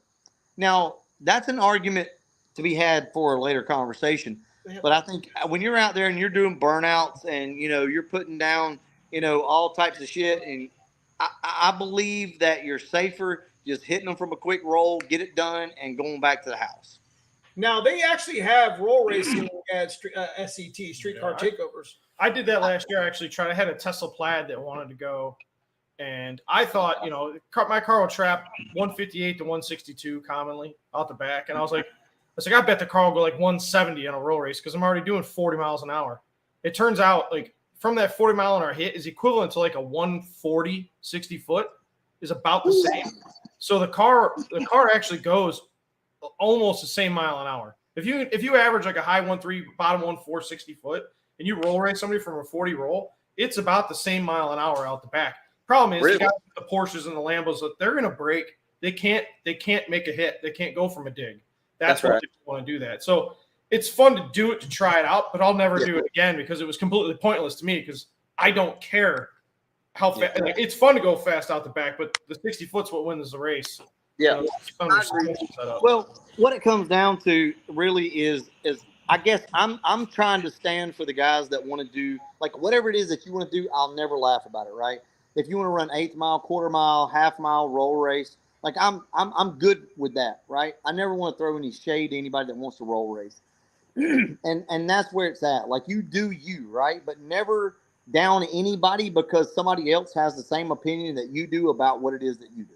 Yep. So always remember that, right? And that's the biggest thing. I see so much shade being thrown to people that roll race. Now I'm going to be honest with you. I'm not going to go to a roll race event. I'm not going to watch that stuff. I'm just not. No. I will go watch you guys bang gears and get down an 1/8 or a quarter mile 100%. But at the same time, like I'm not going to throw shade at you guys. You do you, right? But ultimately, in my opinion, if you want to know who the baddest son of a bitch is, you got to go from a dig. Yep, that's right. I'm sorry. Well, I mean, 1320. And 13. Yeah. Mile an hour like a man. Is that what you used to call it? Yep. Yeah, I'm ahead of 2 mile. You're like, no, why don't you mile an hour like a man? I'm like, because I can't. 8 miles real big, and And we get that up here at our home track. Everybody's like, you need to make this track an 8th mile track. It's like, it is 8th mile. Just let out. Like, if you don't want to go quarter, don't go quarter. It depends on what race you want to do. What's up, Rob Meesh in the house? If you guys don't know who Rob Meesh, Yeah, one of the Meesh. fastest street cars in Ohio, right there, boy. That's a big dog right there. Woo, big dog right there. Good, appreciate you, Rob. You know what? He tells me that he watches the channel quite a bit with the live stream. So Rob he also helps me out with some stripper glitter when I need some traction compound. Appreciate you, Rob, for stopping. Listen, his car, dude, he's the original owner. If you've seen his Foxbody Brutal, you would absolutely love it. I would love to see him bring it to Ford Takeover, just to show it off. I mean, he's the original owner of it. It's an OG car. OG as hell, and he's a 4-digit car, double, whatever. I can't say that. Go ahead. Whatever. It makes a lot of power. So makes a lot of power, right? Yeah, it doesn't. But we from Alabama, we race the 200 mile an hour. Is that true? No, who said that? Who do you think said that? Maybe your neighbor. Maybe Garrett's full of shit. Okay, so Rob Meesh says he's coming to Ford Takeover next year. There it is. There's that. Hey, Rob, do you know we have a dyno shootout? Matter of fact, I think LMR, who Rob, sponsors Brutal, has aren't they part of that? Yep, absolutely. Imagine Rob with a stick shift in that car. I would have to let him borrow my T56 every 2 weeks. You're looking at me. I'm finna get robbed. He's like, what are all that, brother? You guys over here talking about 1,000 horsepower, and this is what I've been working on all day today. A little 289.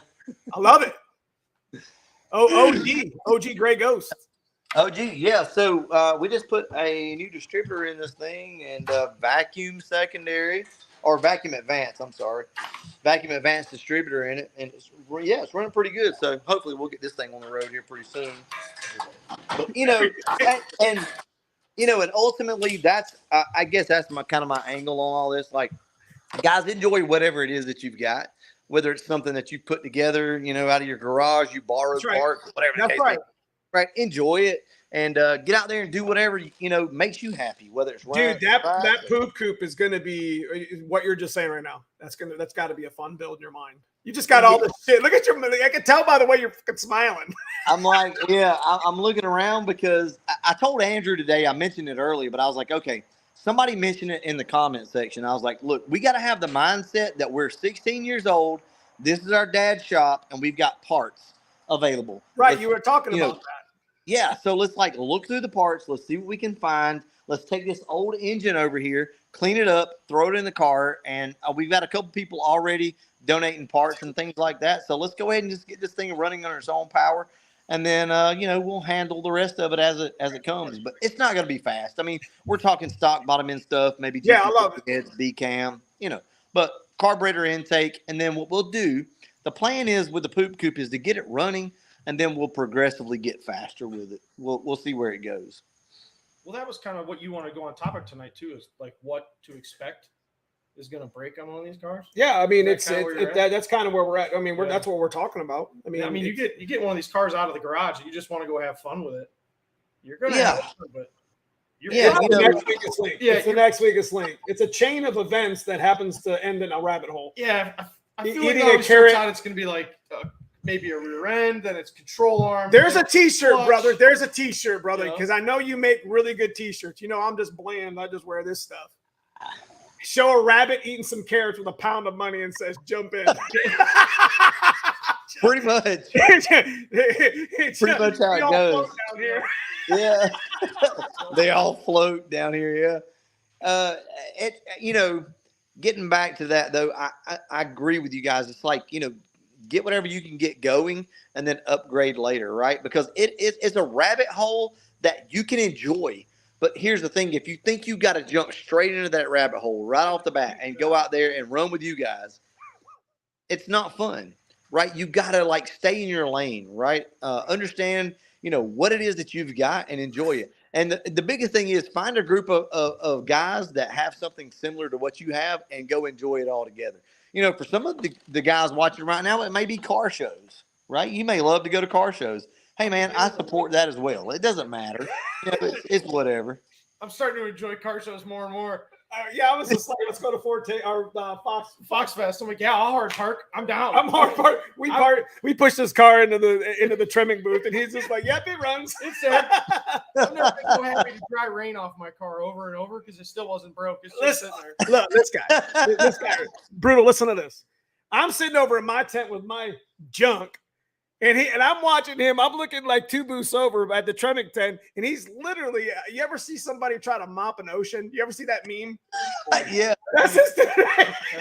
The dude with a snow shovel in the river. He kept, yes. He just kept squeegeeing it. I'm like, bro, are you serious? I mean, I just love my car. for as much as you beat the shit out of that car looks mint, bro. Thank you. I try to keep it clean. It looks mint, bro. So, Brutal Hunter said you wouldn't let him steal Gray Ghost name for his DSG Cobra. No, so back in the day, I have some videos up where me and my buddy Hunter, he had, I think he had a Whipple. Yeah, he had a 2.9 Whipple on his Terminator, and I had the 2.8 Mammoth Kenny Bell. And he wanted to call it the Gray Ghost, and I'm like, nope, absolutely not. That title belongs to my 65 Fastback. So we ended up calling it the Haymaker. And I was like, you cannot have the title the Gray Ghost. And it's funny now because there's literally like only one pedal on the Gray Ghost that's still gray. but still and yet, I wouldn't let him have that name. And then, years later, we ended up getting the car back from my dad and started working on it. So now the Gray Ghost is here. So I'm kind of glad we didn't give him that name. Yep, we've been pretty fast with the stock engine. I think I went 10 teens with the black car behind us. Yeah. The blocks So, over there. Neo, will you explain flipping the pistons? Because I've had a lot of people ask me about it. Okay, so basically in a stock piston on a 302, there's a 60 thousandths offset for piston slap. They put that in the engines on cold start so they wouldn't piston slap. So what you do basically is flip the piston, flip the banks, and all you're doing is taking the D-stroke out of the motor and literally kind of giving it a little more compression. It kind of puts the piston up in the hole a little bit further. Now, there's been some reputable channels that's kind of myth busted that a little bit. But where this really kind of shows its face is really kind of in the compression range, and it's good for 5 or 10 to 20 horsepower for boosted applications. I've never had a problem with it. So cool. It's definitely something to think about on a stock motor. I mean, it's an old dirt track trick, and I mean, they used it in dirt track, and they would win, and they would wonder why. And there you go. So you just face the dot to the back side of the engine, I guess. How about 9s in the quarter with stock cam? Well, I went 10 teens on a 3,500 pound Foxbody with a stick shift and with a stock cam, GT40 heads.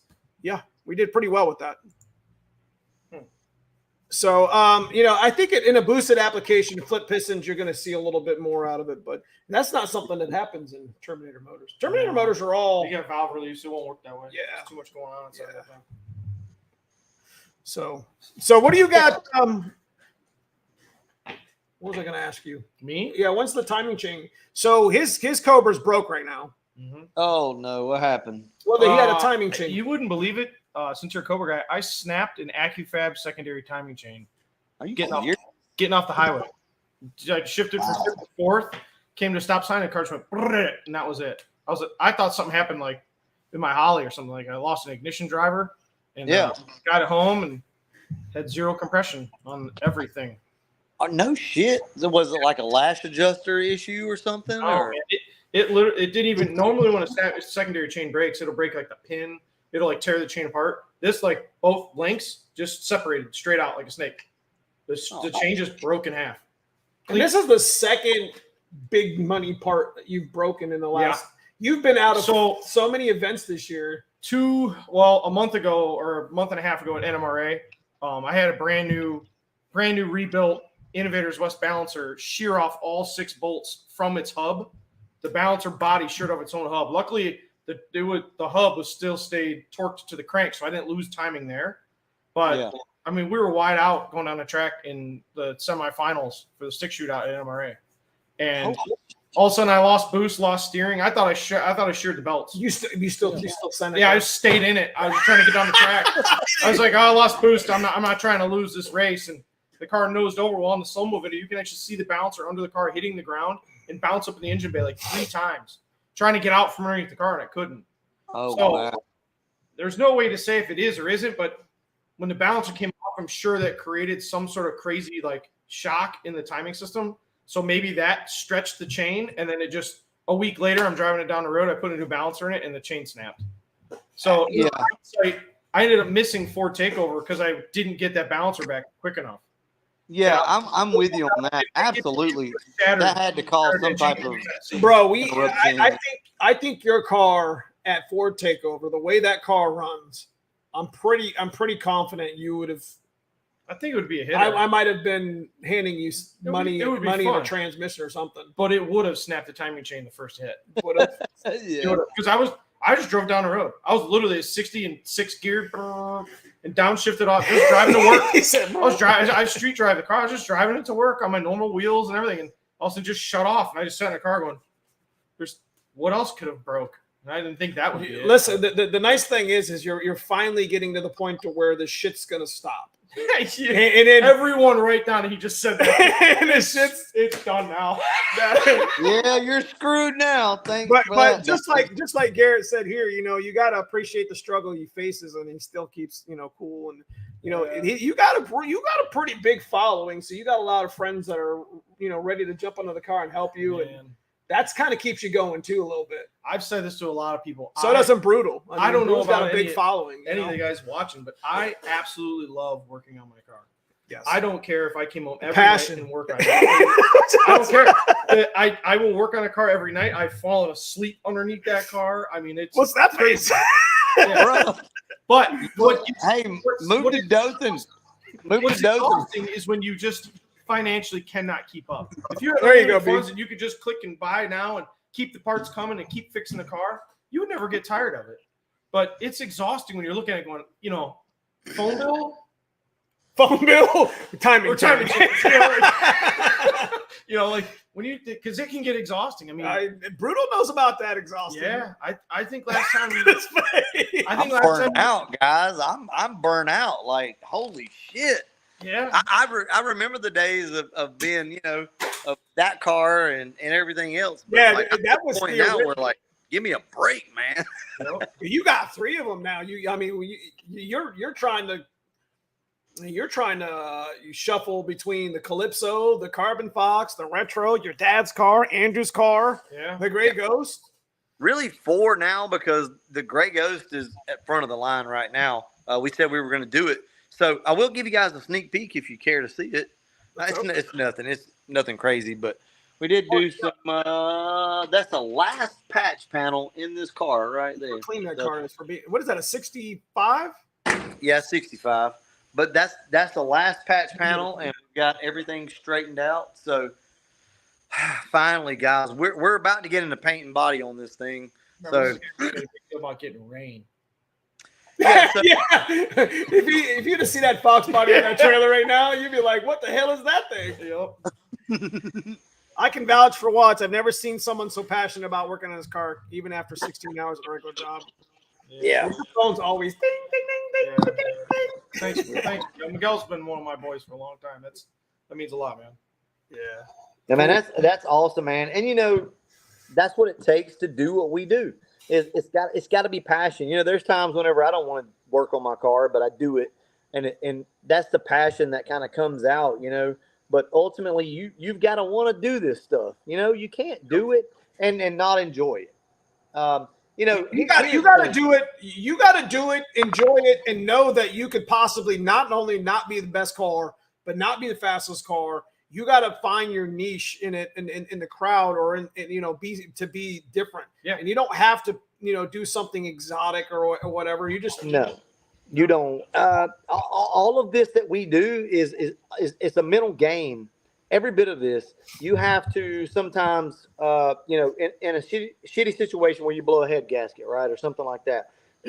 Yeah, that's pretty bad. But what about if you come home, you play some good music, you grab a beer, maybe you get a friend over, right, and you can turn this shitty situation into something good. That's now, correct. not everybody has that, but it's every bit of your worries and your concerns are up here in your head. You You do that actually with get John to all the time. control those. John comes over. He's got a buddy, John, Yep. that has a really badass little BMW he Yeah. worked on. Oh, Mercedes. Mercedes. He's got a 190E with a 1JZ in it. Yeah. So he comes over and helps you quite a bit. So shout out to him quite a bit. You know, Danny and I talked about this a while ago that, you know, if you went back 5 or 6 years, Danny and I showing up at our local track, hanging out, like we were just doing it all on our own. I mean, you see the boxes of stuff and the sponsorships that Danny's got and supporters for his channel. It's awesome. But something we talked about a couple years ago is what hurts the most is that you've got guys that pick up huge sponsorships from companies, right? And they pick up that sponsorship because they can make it to every single race, whether they break or not. But the guy that's at home struggling is trying 10 times harder to make that race, you know, but it's hard for him to get noticed by the guy, you know, to get noticed aside from the guy that makes it to every single race because he can afford to just put a new motor in it every weekend if he needs it. Right. And that's kind of where this whole YouTube like family stuff of getting all these guys together and the Instagram, all social media brings together because over the last 5 years, just staying diligent and trying to make these races and doing what you can. The other companies can actually see this now. Motor Trend Magazine isn't a big deal. Muscle Mustang, like you aren't going to the market, your local grocery store, pick up this month's magazine. People are streaming and watching and they want to see it quick. And the big companies see that now. And it's awesome to see the support and the help. Even just seeing comments from people like, man, just keep it up. You know, it is. Just take and you hit you hit on something that's absolutely true. And Neo, you know exactly where I'm going with this. But we've had one of our sponsors has really realized that, right? It's not magazines anymore. It's not any of that.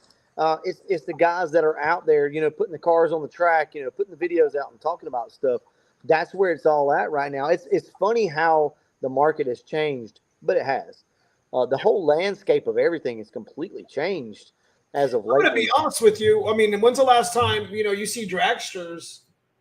I mean, and I'm not knocking any of that racing stuff, but I don't watch, like I'll watch a no prep stream before I would watch, and you know, and I don't mean to sound shitty, but I mean, the last time I watched an NHRA race is because it was on the TV at whatever bar we were at getting dinner. Like I don't tune into that, but I want to know who's. I want to know what you're doing, what you're building, because here's the key word to that whole scenario, Brutal. I can relate to it. Absolutely. Well, you look at like Jay Malcolm, right? I've been watching Jay Malcolm forever. And we used to comment back and forth with each other. And he finally, it's like it just clicked one day. And he's like, I'm just going to post these races. I'm not going to talk. I'm not going to do anything. I'm just going to post them. And, dude, it took off, right? And now everybody in their garage watches Jay Malcolm in the background.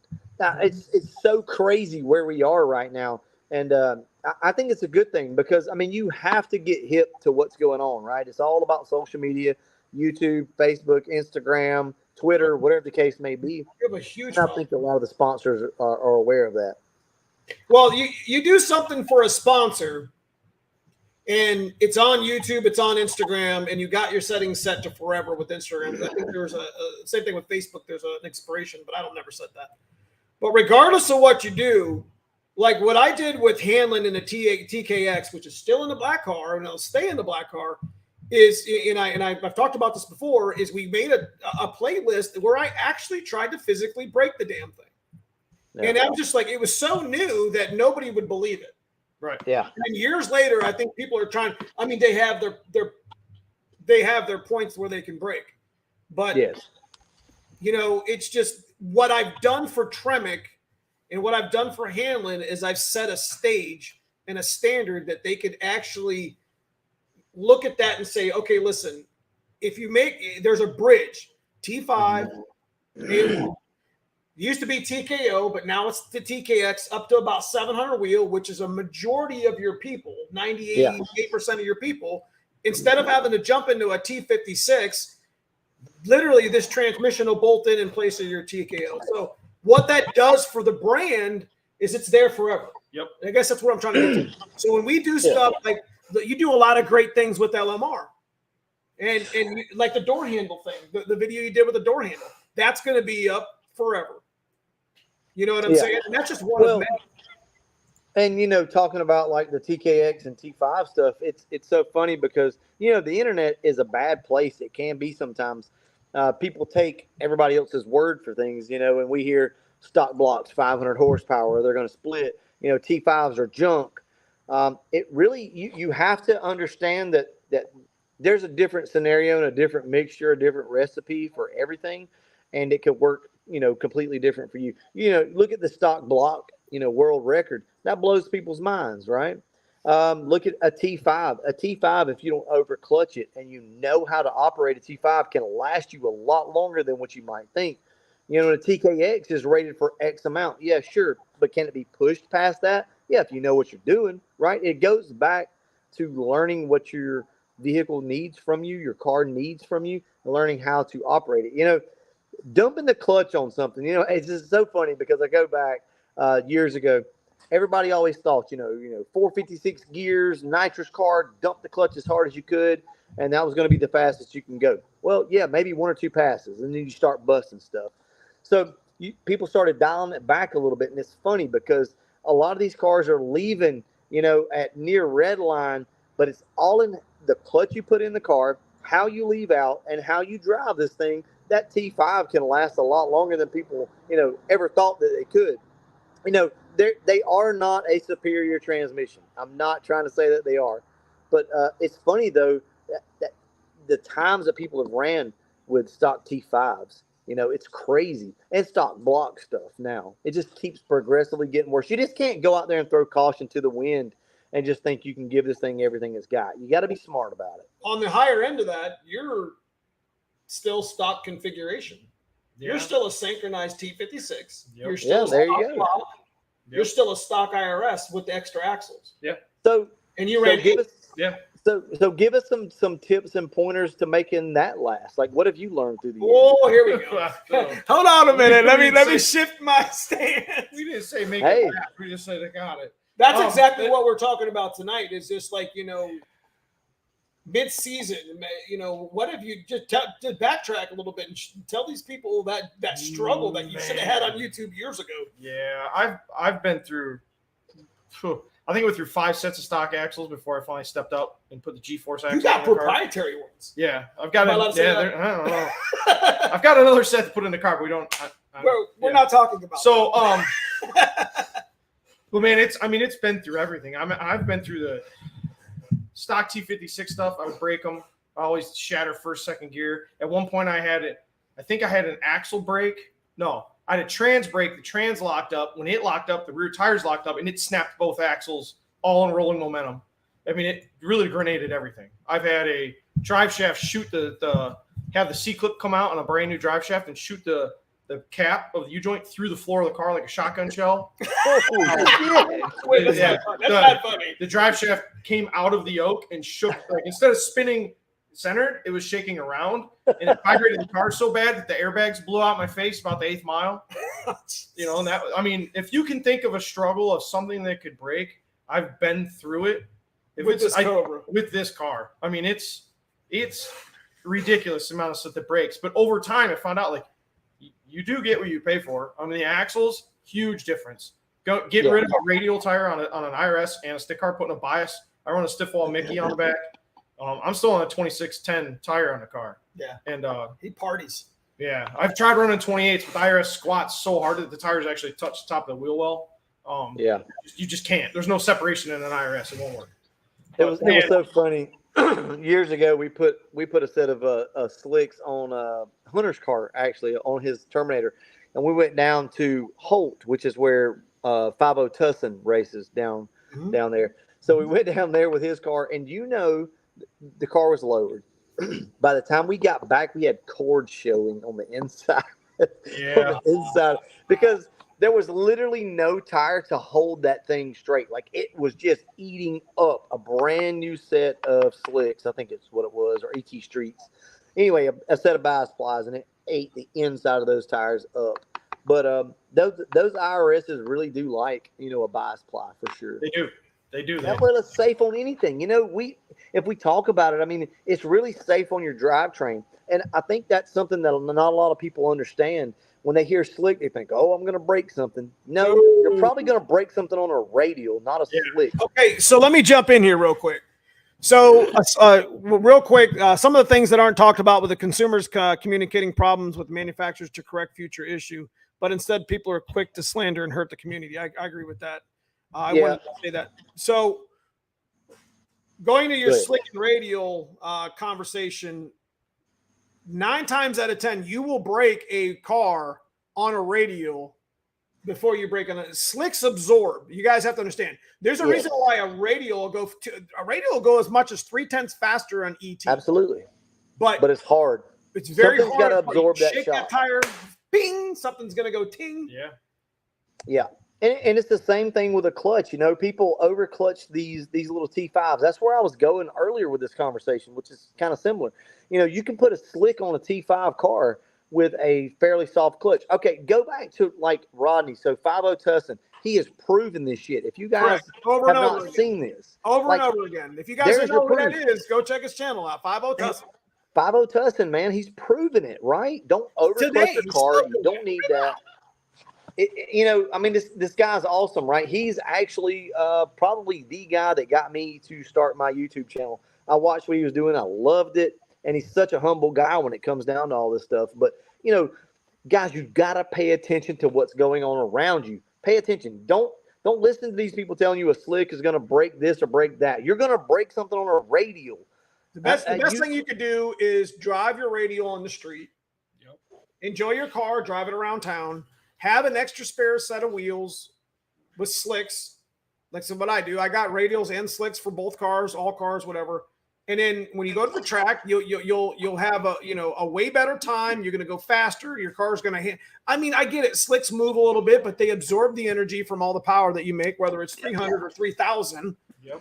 But getting to making drag radials work is a science, and it's definitely has to set your car up quite a bit differently to do that. Oh yeah. I mean, there's definitely a science behind it. And overclutching the car is a really big note too, because I remember back in the day, like running like the spec stage 5 plus, like crazy pressure plate weights, and it was it smacked shut. Versus go to a good twin, spend more money, and run a lighter pressure plate with a better friction coefficient. Yes, and it will. Or even like on the really budget side of things, remember the old King Cobra clutch? Yep. Oh yeah. You know, you could go to something like that versus like a spec stage 4 or 5, something along those lines, and you'd be better off. You know, these little transmissions, something has to absorb that shock. And that's what people need to understand. It's either going to be your tires or it's going to be your drivetrain. And, you know, and also, do you guys have any input on taller gears and the strain on the drivetrain? Do you have any input on that? Because we've mentioned that many times on the channel. In other words, if you've got a 273 gear for whatever reason and you're out there trying to launch this car, that's really putting a lot of stress. Now, here's what I'm thinking about doing. I'm sorry to interrupt. Okay. No. Go ahead. You know where I'm going. No, you were talking about the strain, right? Is that? Yeah. So you're out there trying to launch the 273. What were you going to say after that? Basically, just how much of a strain that is on the car to put the power down through like a 273 versus, let's go to the extreme, we'll say like a 410. Yeah. Right? So I think there's a misconception with people thinking for like we'll use the two examples. Okay, we'll say 273 versus a 410. That 410, everything's having to work a lot less to put the power down to those tires, like the clutch and everything else, transmission and all. Right, you're trying to launch a car that's making, let's say, 500 horsepower. I think that's a good mark. 500 horsepower, and you got a car with 273 gears trying to stick that power. Something has to hold that power that's being sent to the drivetrain. So my question is, what's your take on that? Like, what's better? Higher, lower gears? So here's what I plan on doing with my coupe. Like, he runs a 355 like I run a 355. I've got a 266. Yeah, you have a first gear. So you're 297. I have a 297. Right. So it all kind of depends a little bit on your first gear, what you're going to actually set your car up. Like, a lot of the T5s are a 335. So it's a pretty steep gear for the first. So you don't have to put a whole bunch of gear into it. I think the perfect gear is a 355 for any transmission, 290 to 335. Now, going to a 266, he could probably benefit from running a 373 or a 410, but his car you know, he runs the risk of changing the car the way it launches, Yeah. pulling the tires off, you know, twisting another axle. Mhm. So, And actually, I don't know if they've added TKX to it, but Tremec has an app that you can download on your phone that you can type in. You can select your tire size, your RPM, your gear ratio, and they have a drop menu of every transmission they make, and it'll show you block by block what your top mile an hour at that RPM would be. So I was able to figure it out that my car will do like 168, I think, at the top of fourth with my 355 and a 26. If I went to a 28-inch tire, I'd have to go up to a 373 gear to compensate that ratio. Correct. It would end up being about the same mile an hour out the back. That's why I stick with the 26. right. And that's something that we've covered on the channel from time to time is when you put a 28 on a car that, you know, from a 26, when you put a 28 on it, you're essentially, and I don't know the actual number, and I know that maybe you do, but it's roughly like, just rule of thumb, like 30 points on your gear ratio, right? So you would go from like a 355 to a 373. I know that's not 30. That would be your next step to correct the 28-inch tall tire over the 26. So what I thought about doing with the coupe, it's going to be kind of nasty, is I was thinking about going to like a 331 or a 327. I'm going to be on a 28 anyways. So I figured, you know, with a 363, I can RPM it at about 7,500. I bet you, at least in a no prep 8th mile world, I could still run out the back door in third gear, which gives me the opportunity, to actually to run a scramble button. So what you see a lot of, you know, and I'm kind of letting the cat out of the bag here. What you see a lot of no prep, you know, automatics, you know, small tire, whatever, is you see them basically, you know, they're hooking the car. Some of them are using traction control, but you're pretty much on scramble. You know what I mean? And you're seeing these cars backdoor 140 on the 8th, which is absolutely nutso. And that's where I kind of want to go with my stick shift cars. I want to get like a lower gear to where I can make that mile an hour work, and I can make that car work 660 feet in 3 years and be able to use a scramble in the last 200 feet. I agree with that. Well, It'd be something different. It'd be something different. It'd be hard to launch a 327 though, you know? Yeah. And so it would be a little bit lazy. It can be, but there again, I think you can compensate. I think I think you'll figure it out. You know, and there's good and bad that goes with everything. With more gear, less gear, you just got to learn how to drive the car, in my opinion. So anybody got any more questions for Brutal tonight? I think what we got going on here is pretty dope. I like it. Oh yeah. You know, I think you and Garrett need to get on a. Yeah, we need. You guys both have a. I think he can go live. That would be pretty cool. He probably can. I mean, I bet he could. I bet he could go. Pretty big. I don't think mine's big enough to log in yet. No, I think you. I don't think it has to matter. I don't know. You might both have to have. There's not a sub limit or. No, you might have to have 1,000. You might have to have 1,000. All right. Yeah, I'll get up with Garrett and we'll come up with something. That'd be kind. I'd like to bring. You know, he represents a lot of the modular world like you do. Yep. Yeah. You know, absolutely. I mean, Garrett's in that world, and out there doing lives like that are mod people. Nobody. No. I mean, you got me and Bigo. Really. Shit, you went live twice 3 times, but you went live we go live all the time, don't we, on our Foxbody channels? Yeah. Well, here's the deal with Garrett. You know, he's going to have to make it a 4 takeover. He knows this. We got to get him there, and we got to get this channel up and going because, I mean, I'm sure you've seen some of his videos. It's top quality stuff, so I'm proud of him. And me and him go way back. He was actually part of PFO Mustangs, so way back in the day. So Garrett does really good work, man, and he represents a lot of the mod stuff. So that's awesome. So yeah, we'll get him up and going, and get him connected with whoever. So yeah, I must have lost my chat at some point here because I've been sitting. I didn't lose it, but I've been sitting on. For the last 9 minutes, I've been sitting on the same chat. So I apologize, you guys, for not being able to answer. I'm looking forward to The last one I see is Lamar Richardson. I destroyed my 3rd gear on 9. Yeah, right. That's on StreamYard. But if I'm always got YouTube up on the other side that kind of shows it in real time. Yeah. Somebody comment just to make sure. Let's see if this thing's still live. It's the comments. So hold on a second. Let me see if I can't mess with that yet. So, Lamar, you said you destroyed your third gear on nitrous. What's your So, challenge? yeah, man, I always recommend like a Z-Spec build on a T5. I think that's really good. Okay, If so you put that support in there, man, you should be good to go. hang on a second. I'm going to put you on, guys, on pause for a second.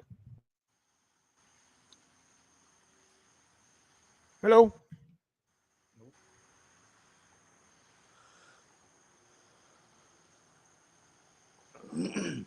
Okay, so I'll just go over to the YouTube one. I'll just stay out of the StreamYard one. Let's monkey back here. 1/3 Okay, I destroyed third gear, so here we go. Getting a radial to work on a lot of geometry, but when it works, it's amazing. I can't actually tag it. I don't know what's going on with it. I have 150 shot Mark Turner SLR. Very important facts. The size of the tire does matter. 331 on no prep. LOL. I got that, Rob. On my car, the Magnum Trans 373 28 tire is pretty fat, a safe bet. Yep. Good on this side. I'm just not seeing.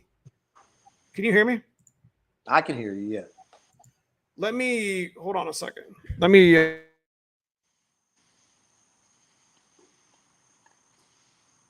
don't know what's going on, guys. Give me a second here. Okay. Can't find that app. I don't know if they got rid of it. Let's disconnect settings, chat, virtual chat. Let's switch it to. I don't know what it's doing. Like you see that? It's like it's not updating any of the chat. Yeah. Well, I think we're 2 hours in. I'm gonna go ahead and dip out here. Well, there we go. No, it isn't. Never mind. Go ahead. Yeah, I'm gonna go ahead and dip out, man. Hey, I enjoyed hanging out with y'all. And hell yeah. Yeah, We'll have to do it again for sure, brother. Yeah, I appreciate you coming in and talking some shit with us. Yeah, man. We just got back from the lake. I'm burnt like Somebody Bama 5-0 and earlier in chat was just like, "Are you sunburnt?" Yeah, it's pretty bad, man. So I'm gonna go inside, chill out. I've been working on the 65 ever since we come back today, so we'll have that video out tomorrow.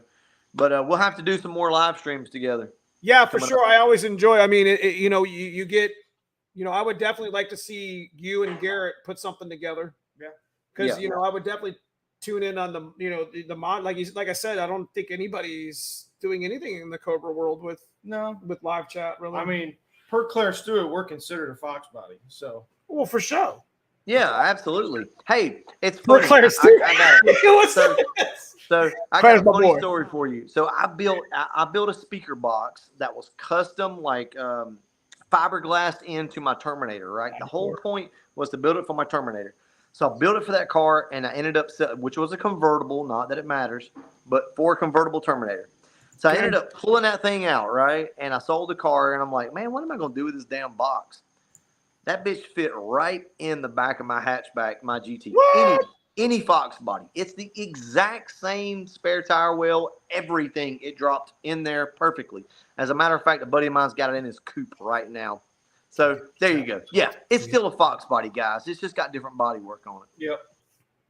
So I can still see your guys' chat. To hit the 2 hour mark, must be Ohio internet. Glad to hear you guys liking the 355 gear. Foxbodies with lipstick. What's your boy saying right now? I don't know who that is, but that's funny. That's second shift. That's Garrett says that? Well, see, this is the YouTube. See, what I do with live stream is I always have, just in case something goes wrong. Like, we're in real time on StreamYard, but YouTube is behind a couple minutes. Gotcha. So I can at least see some of the comments. I don't know what happened. This is the first time StreamYard's ever done that. Like, literally, it just stopped. The comments just stopped. Brutal. Yeah. They stopped at Lamar. I saw that. So I'm trying to, I'm flipping between screens, trying to catch people's chats on the other side. So I apologize, you guys. Well, yeah, guys, we apologize for that, but I appreciate anybody who's still commenting. And I can still see your guys' comment regardless. And your, if you, I didn't mean to completely just. No, dude, he drove up. Were you watching when he pulled up? B? No, I wasn't watching. damn 3-valve. Yeah. 3-valve shit. Got a pro You know- charger Click, click, on it. click. Oh, Oh, it's got a pro charger? Yeah. Is it fast? No. Shit fast. We nicknamed it the Clydesdale. It's the slowest one. It's I not. thought Clydesdales was fast, bro. No, they're just strong. They got a lot of torque, bro. Yeah. All right, Mark, we'll see you later. I don't know if he's still in here. But Yeah. I mean, guys, I appreciate everybody for chiming in tonight. Again, I'm sorry that I can't tag any more chat over on StreamYard. I definitely want to try out to see if I can invite some people like invite UB or Foxcast or Hanlon. He has a small channel. You have your channel continuing to grow. Hanlon's a riot. Right. So for sure. try to do the live. I definitely would like to check that out and to be able to see your comments on your channel, and in my comments on my channel, because that's the way it would work. It would be, Oh wow. you see what I'm talking about? Yeah. So why don't we? So I'm off Monday, Tuesday, Wednesday. Why don't we give it like a little test hit? Let's do a test hit, bro. Yeah. Just a tip, okay? I'm just here to be Vanna White. So maybe we do a test hit, right? Off the trailer, maybe I don't know, Monday, Tuesday, or Wednesday. That's Just to see how it works. I like how he's talking right now. I just like it, guys. Monday, Tuesday, or Wednesday? Somewhere in there. Somewhere in there, right? Monday, Tuesday. Even tomorrow. So yeah, you just tell me when you want to, because you can only do one at a time. Is that right? What do you mean? So you can only have one person in at a time. You guys want to go check out SVT Dan? There's his YouTube channel. He's trying his ass off right now. Double tap. Hey, that's not our secret handshake, is it? No, you got he got cheater. Don't you do it. Don't you do it. I'm going to divorce your ass. Divorce your ass. So second shift racing as well. I'm gonna tag him up. Guys, if you guys are into the into what we're talking about with the stick shift stuff and what we're doing here, make sure you guys check these channels out. Yeah, absolutely.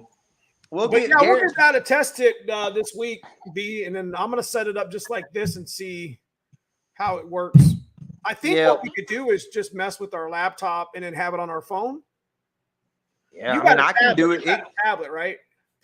No, I mean, it depends. Like right now, I'm just on my cell phone, but I mean, we can hook the computer up with a mic or do tablet. I mean, it doesn't matter. I think the option's still there for the cell phone as well. So I'll probably just use my cell phone just to see if it works, and we'll just do it. We'll just do a test hit, man. We'll 60-foot it and shut it down. Shut it down. We'll pour a puddle. Yep, that's it, man. All right. So that seems to work out pretty well here. What do we got there? Let's see. SVT Dan. Oh, we got 400 now. We're working on up. Yeah. So, again, if you guys want to check out SVT, you want to check out second shift. Obviously, I want you to, if you haven't subscribed to Brutal, I don't know what you're doing. Yeah. Probably out there racing and not just driving around in street cars. What are you talking about? Drying the rain off. Drying the rain. That's you. That's me. That's you. I got ShamWow in each hand. Shit. You're the commercial. He's the freaking commercial at Foxfest. Yeah. Sponsor me next year.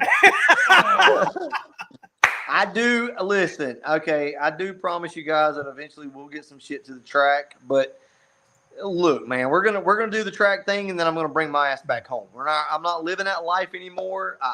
You say that right now, bro. I'm saying it right now, bro. I'm not gonna do this again. Listen, but we will take some cars to the track.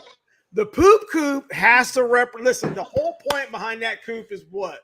Make it light, make it go fast. I don't know what the point of the car is, honestly. But listen, but it would be the car to do it in. So here's what's so funny. So anybody that watches this channel, I already know the comments. They're like, "Oh, you never race. You just build cars and you don't do anything with them." You're right. Here's the funny thing.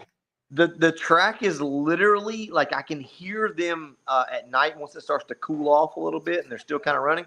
I can hear the cars at the track. We're like 5 miles away from Cottonwood, the racetrack, like right down the road. And I've not been there in 5 years. So, I mean, I think it's time for you. Look. You do you, boo, right? This is your dude. This is your Look. It's like a drug, right?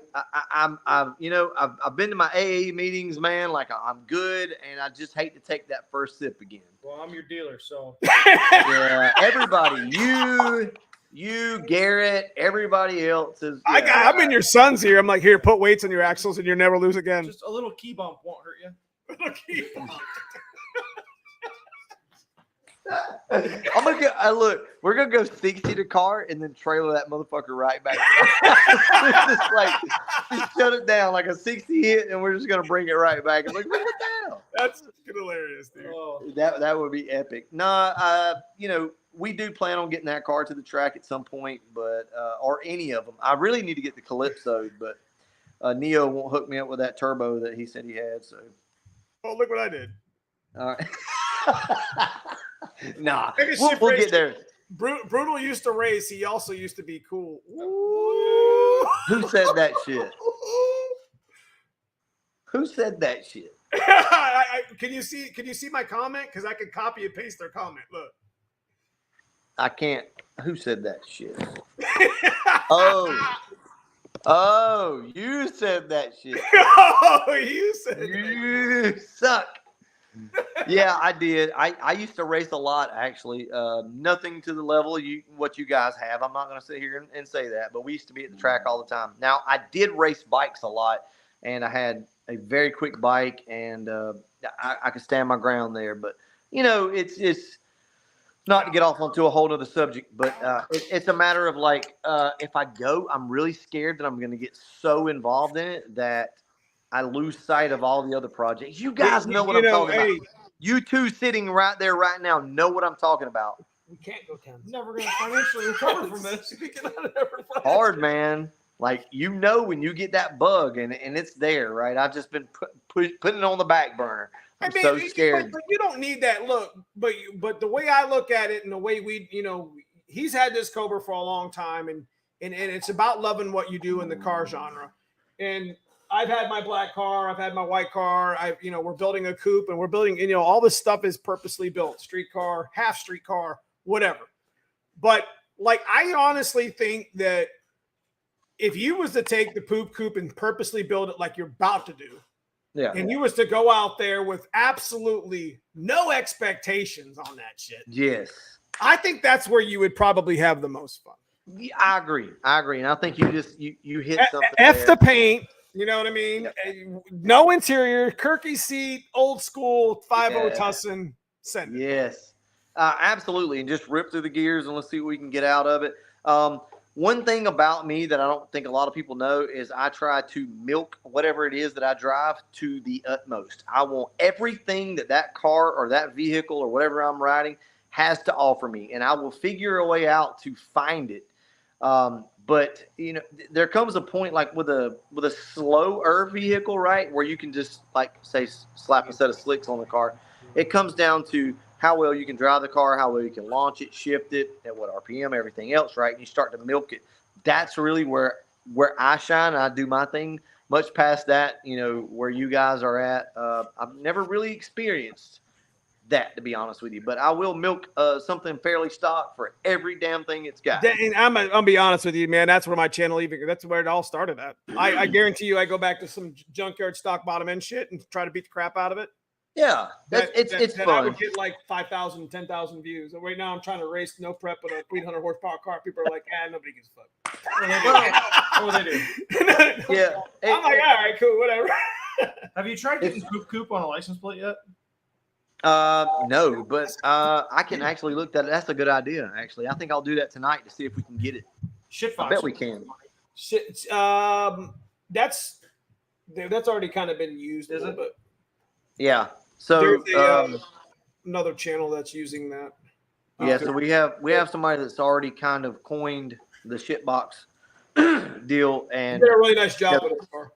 Yeah, did an awesome job with it. And You got this car, like, That's Chris. You came that over is a with cool looking car. Yeah, I mean, Yeah. it's just different. He took that car from literally shit. Well, Poop Coupe Yeah. has to play on that anyway. Well, there's a patina too. There's a patina. I'm going to be honest with you. That's a whole other subject we could talk about on another live stream. But yeah, the patina behind everything. Yeah.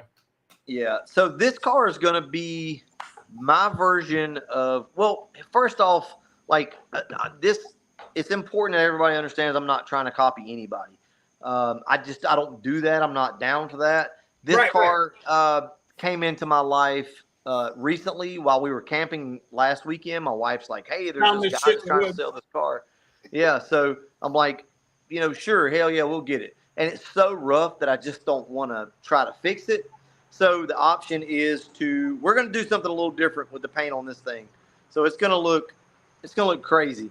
But we're going to do very minimal body work to it, and we're just going to use what we can. But here's the thing.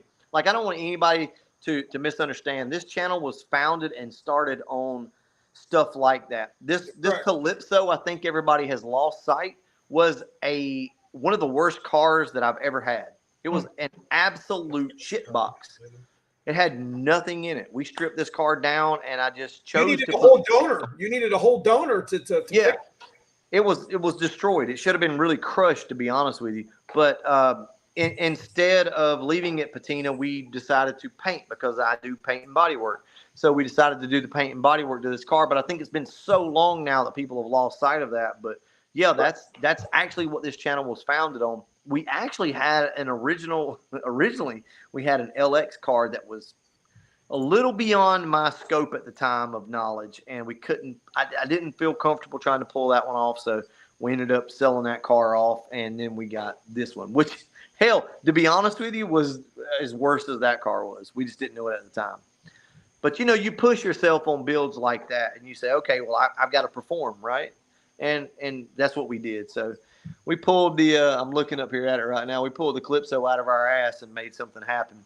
So I'm proud of that car, but this one's good. Do what? So I know what that's all about. Yeah. This car's going to be a little different, though. This car's going to be whatever we got laying around. We're just going to throw at it, and it's probably going to stay that way for a while. And we're not going to try to make it look pretty. We're going to make it look cool, but not pretty. Your car looks pretty. I'm thinking about the T-shirts you can make for a Poop Coupe. Poop Coupe, yeah. Yeah, like the emoji graphics that can be made out of T-shirts. Like, you might be on a whole marketing scheme just on that alone. Well, and that's like infamous. I mean, he literally coined the term of shitbox fox. Shitbox fox. How do you do that? How do you coin a generic term into something that you own? And I got to commend him on it, man. Like, he did it. He did it. And he succeeded. Yeah. Yeah, and the Poop Coupe was, dude, it's so funny. Like, these two cars kind of came into existence kind of close together, I guess, with the Poop Coupe. And I got to thinking about it. I'm like, man, this is a pile of shit. And I'm like, well, I'm not going to name it a shit box. So I was like, well, the Poop Coupe works, So believe it or not, I don't know if anybody knows this, but I actually messaged him just so you guys know how the YouTube world works. I messaged Infamous, and I talked to him. I said, look, these names are kind of close together. I said, it's going to be a different build than what you're doing, but, like, are you okay with it? So man to man, I felt like that was something that I needed to do. Yep. And absolutely, he was perfectly fine with it. And I didn't mean for it to be that way, but as I'm editing the thumbnail and I'm going to put this thing up, I'm like, oh, shit. Like, yeah. You got some views on that, too. Do what? I said, you got some views on that, too. That thing's almost 10K.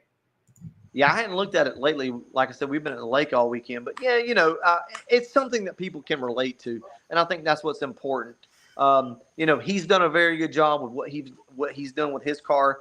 And we will continue to push forward with the old Poop Coupe, and we'll see where this thing goes. And I anticipate there being some views on it because I think people can relate to it. But ultimately, it's just about us having fun with it. Yep. Whatever happens, happens. All right. So before you go, 2 minutes. Give my man right here some tips and tricks about YouTube. I've been preaching to him for years that this guy comes to a track with a freaking crew. Okay. All right, so I can break this down. Nobody likes to hear this, but all right. But I'm gonna go ahead and shoot it to you straight, right? Shit, if I get this phone to stay. Okay. Are you on a training jack? Or something? Everybody All right. always tells Are me. you on a transmission jack? Everybody always tells me you break everything and everything goes wrong. Just Yeah. let everybody see what you're doing. Watch the struggle. Yes. Watch the struggle. Here's ultimately like YouTube. Okay, I'm gonna explain it to you like this. And in my genre, we don't have I'm not gonna have 100,000 subscribers because it's only Foxbody, right? So you got to understand that that's very small. But here's the deal: you have to have good enough thumbnails to get people's attention. Now, I'm not saying clickbait, but you got to have good thumbnails, right? And you got to have good catchy titles. In the beginning, here's the thing that was funny about YouTube that it took me a while to understand. Nobody knows who you are and nobody cares, right? So when you're like episode 1 of so-and-so or day at the track, blah, blah, blah, like people do not know who you are. And they literally will look at your subscriber count and your view count. And if it's low, they won't watch it. So what you've got to do is you've got to come in with a full head of steam. You got to title these videos to where it'll get people's attention, and you've got to have the thumbnail. You just got to. It's got to be intriguing. Now, once you lock your audience in, then you can kind of back off and you can post a video about that can be the title, like literally HMMMM ... and they will watch you. But until you get that following, nobody's going to want to watch. So it comes down to being different, being unique, and personality. And, I think everybody's got their own unique spin and personality that'll work on YouTube. But I believe it comes down to knowing who you are as a person and knowing how to market that. Yeah. Think about that for a second before you just dive off into anything. Like, who are you as a person? Are you funny? Are you not funny? Do you like to tell stories? Are you well-spoken? And then that's kind of where you head off with. Like, I'm neither of those. I don't have any of those qualities. But we just do the best that we can do. Like, my whole thing is I'm trying to show you things on a budget, and I want to show you that you can do anything that you set out to do. If my ass can do it, then you can do it. So that's my angle, right? Yep. You just got to find your angle, and you got to get the thumbnails and the titles. And I think anybody watching right now understands how this works by this point, and they'll agree. Yeah. I appreciate that. So, real quick, later on in the week, we're going to probably try to go. If we can avoid Wednesday, that would be good because we're going to be at the track. I think I got Andrew Hanlon coming in Wednesday night to go to the track with us because we got to make some hits before Uncaged. I got a couple of other special guests coming to the channel that we're going to be announcing later on in the week. So I don't even know what that is. Monday, Tuesday, or Thursday would be wonderful if you want to try that go live together thing. So looks like Monday or Tuesday. So okay, I'll hit you up. If you're free, we'll try it out maybe for 10 minutes. I mean, whatever. We'll try it out just to see if it works. I've got to go back to work Thursday, Friday, Saturday, Sunday, 12-hour shifts. So I won't be able to really do it then. But yeah, man, we'll pull something out. But dude, I wanted to tell you too before you go, your fucking channel's on fire, dude.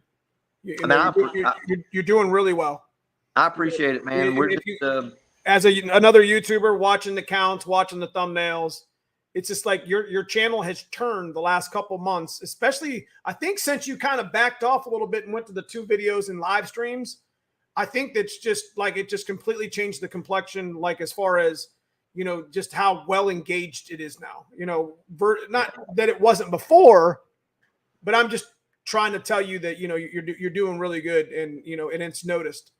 I appreciate you, man. I think I was oversaturating my own market. I was, trying to put out 3 videos a week, and sometimes it wasn't good quality, and I backed off. And what happened was literally like we would work on like Andrew's car one day, and then maybe the 65, and then maybe another project. And what that allowed, instead of having 3 videos that I had to put out, we had 2 videos, one at the beginning of the week and one at the end of the week.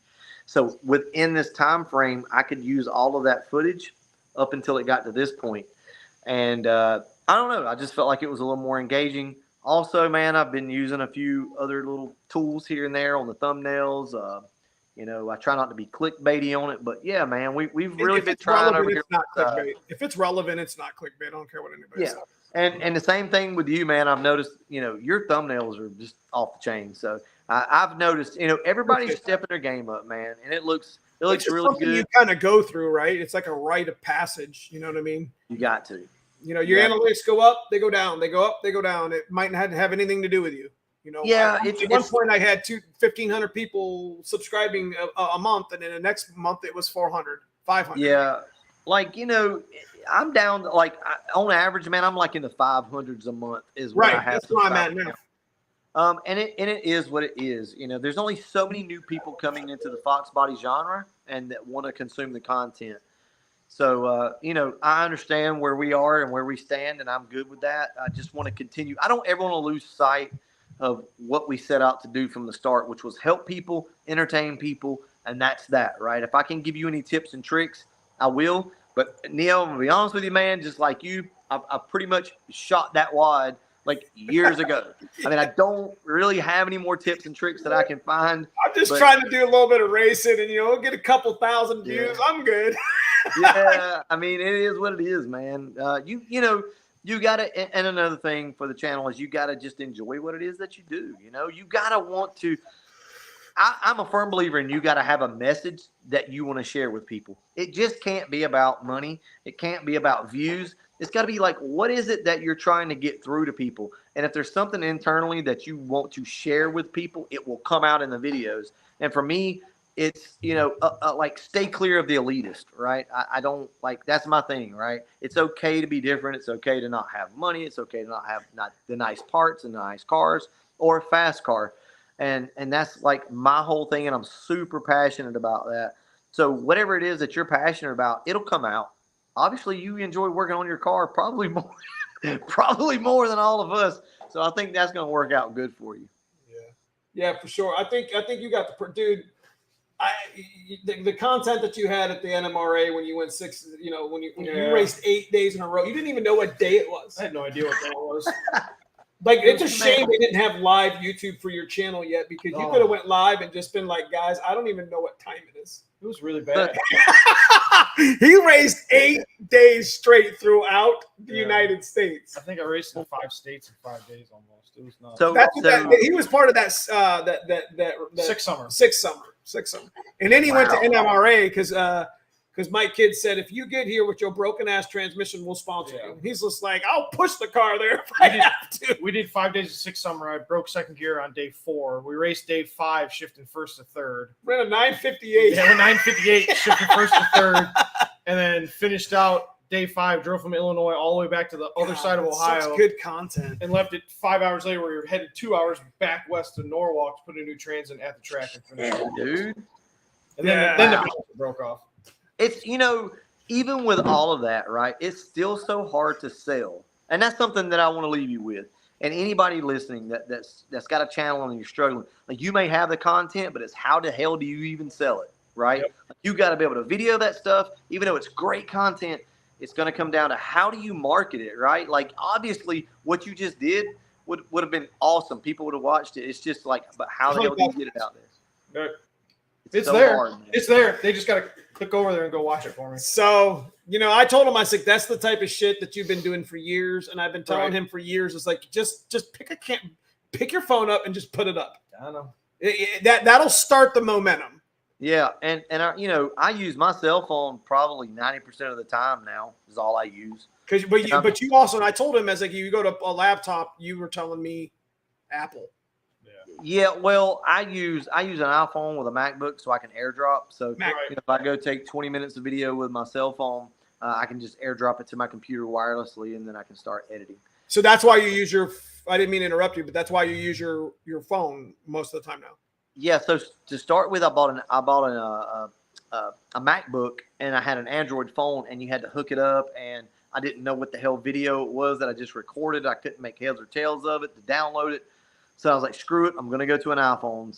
And I hated it, but I did it. I went to an iPhone, and then I was able to just literally AirDrop anything that I wanted to over to my MacBook and start editing. And, you know, also, like, let me show you something real quick. Where's that? So right here, I don't have the other piece. Like, here's a little adapter right here that I just plug into my phone, and I've got a wireless mic that I can clip on or whatever the case may be. So, you know, you got options with a cell phone, man. Nobody be scared of a cell phone to use. It looks a little cheesy when you're recording that way, but man, the video is just as good as anything else. I started out trying to use I got a new Hero Black, and I was using that for everything. With the GoPro app, it's very dicey on uploading and then getting it. I'd spend 3 hours making a phone on iMovie, and it wouldn't upload because it would pick on the GoPro. So I started doing everything through the phone. Yeah, man. The phone's really the way to go. I'll go ahead and tell you, and I'll tell anybody that's watching that's maybe curious. I use an iPhone, a MacBook, and Final Cut Pro. The program's like $300, but once you buy it, it's yours. You own it, and that's the easiest program to use. You can upload 4K into it, edit it, download it, or upload it to YouTube in no time. It's just worth it, man. It's flawless. It's seamless. I love it. Right. So, and you can do as much as you want to do or as little as you want to do. Guys, I'm super apologetic about tonight's not being able to. Lamar, I see the being a member for 21 months. Guys, if you enjoy this sort of content, click over to Brutal's channel. He's got a membership. Click over to my channel. I got a membership. It's right next to the join button down by the subscriber count. Lamar, I seen on the other screen that you were a member for 21 months. Man, I appreciate you because you can see it in green. It doesn't come up in StreamYard, but since my chat's not working in my StreamYard, I can't click any of your guys' stuff and shout you out. So I do appreciate you, Lamar.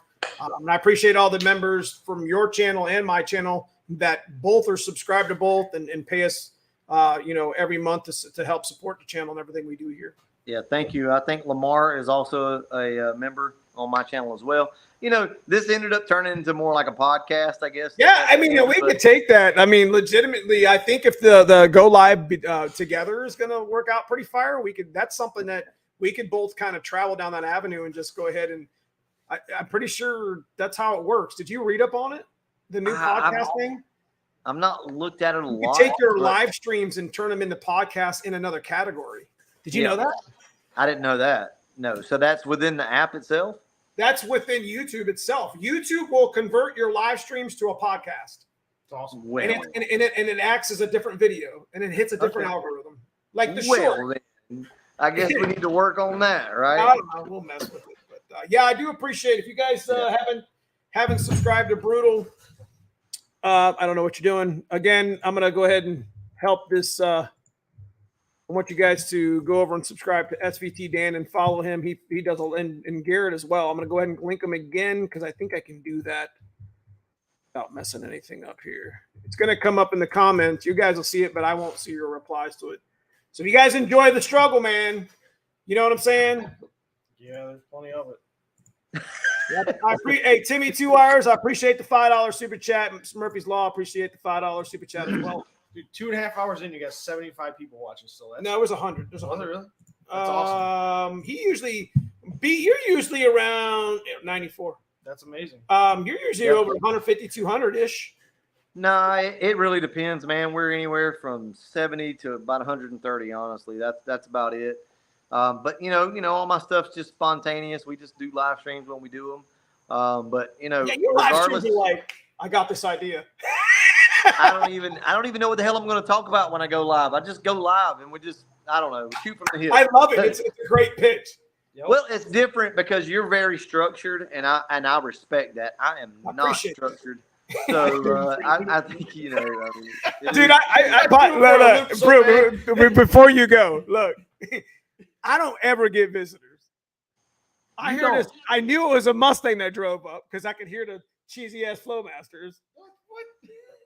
Double that. Those are Roush exhaust. My bad. So I was just like, first of all, who would drive into my? And I went out I looked out the door like a little old lady getting her mail. I'm like, hello? He's like, I'm here for the show. That's like when Andrew pulls up, man. Andrew will pull up sometimes. Yeah, so Andrew will come up sometimes, and I'm like, if I'm doing a live, I'm like, oh shit, hey, because he'll come up in here just whatever. But I always like having Andrew on as well. He gives a different perspective. So yeah, so we definitely my members will actually see the you guys follow those folks probably for the most part. You ain't getting that box, bro. He's wants my truck. We're about to wrap this show up, right? Yeah. See you guys later. Finna get robbed. So, Oh, anyways, yeah. like I said, I appreciate everybody for watching. Me and B are going to try to do the live together later this week. Got some special guests that we're going to be on the channel. My members are going to be able to see them first before, even if we put them on, I don't know. Be a special guest. You guys will be excited. You got a couple videos coming up this week about. We got the 65, and then we're probably going to get the old Poop Coupe on the rack. I've not got the and we'll probably go ahead and pull the K member out and go ahead and swap the K member and go from there. Okay, so I got a couple of videos. We went through my valve train in my white car in preparation for uncaged, and we went back to the old crusty rusty turbo on the black car, and it kind of failed us. We'll see. Yeah. But sometimes it bees that way though, Nia. Look, you're the first. I'm the first one that'll take an L at a track and put it up on the channel, and I'll be the first one. This guy, and I'll be the first one to do the struggle like you. Yeah. You know what I mean? If you ain't breaking shit and we see too much, and I'll leave the thought with this: we see too much winning. We see too much 12 seconds, 15 seconds, 20 seconds of winning in social media. And you know what I'm talking about, B. It's everybody's winning. Everybody's got the best picture. Everybody's got the best reel. You show what the best is that you got because you want to get those likes and interaction. That's right. But what I want to see is the struggle. That's right. What they see 15 seconds, 20 seconds of, they didn't see the 100 hours it took to get to that point. That's right. They didn't see the 50 hours. They didn't see your 40 hours of body work. That's right. In the black car. That they see the 2 minutes that you presented it on your video. That's right. Well, Neo, I'll say this. No great book was ever written about somebody who had it all right from the beginning. It's all in the story, right? It's all in the struggle. So I love it, man. I want to see the struggles. I want to know what it took to get to God status like Neo Mustangs. So show me. I thought he said Dodge status. I mean, first of all, I don't know what the hell he's talking about. My shit's junk. Your shit's junk. I'm running an AutoZone coil. Beat that. Amazon distributor cap. That couldn't have happened at a better point. Yeah, Amazon distributor cap. Points distributor, baby. We just went back. Did we just go back in time?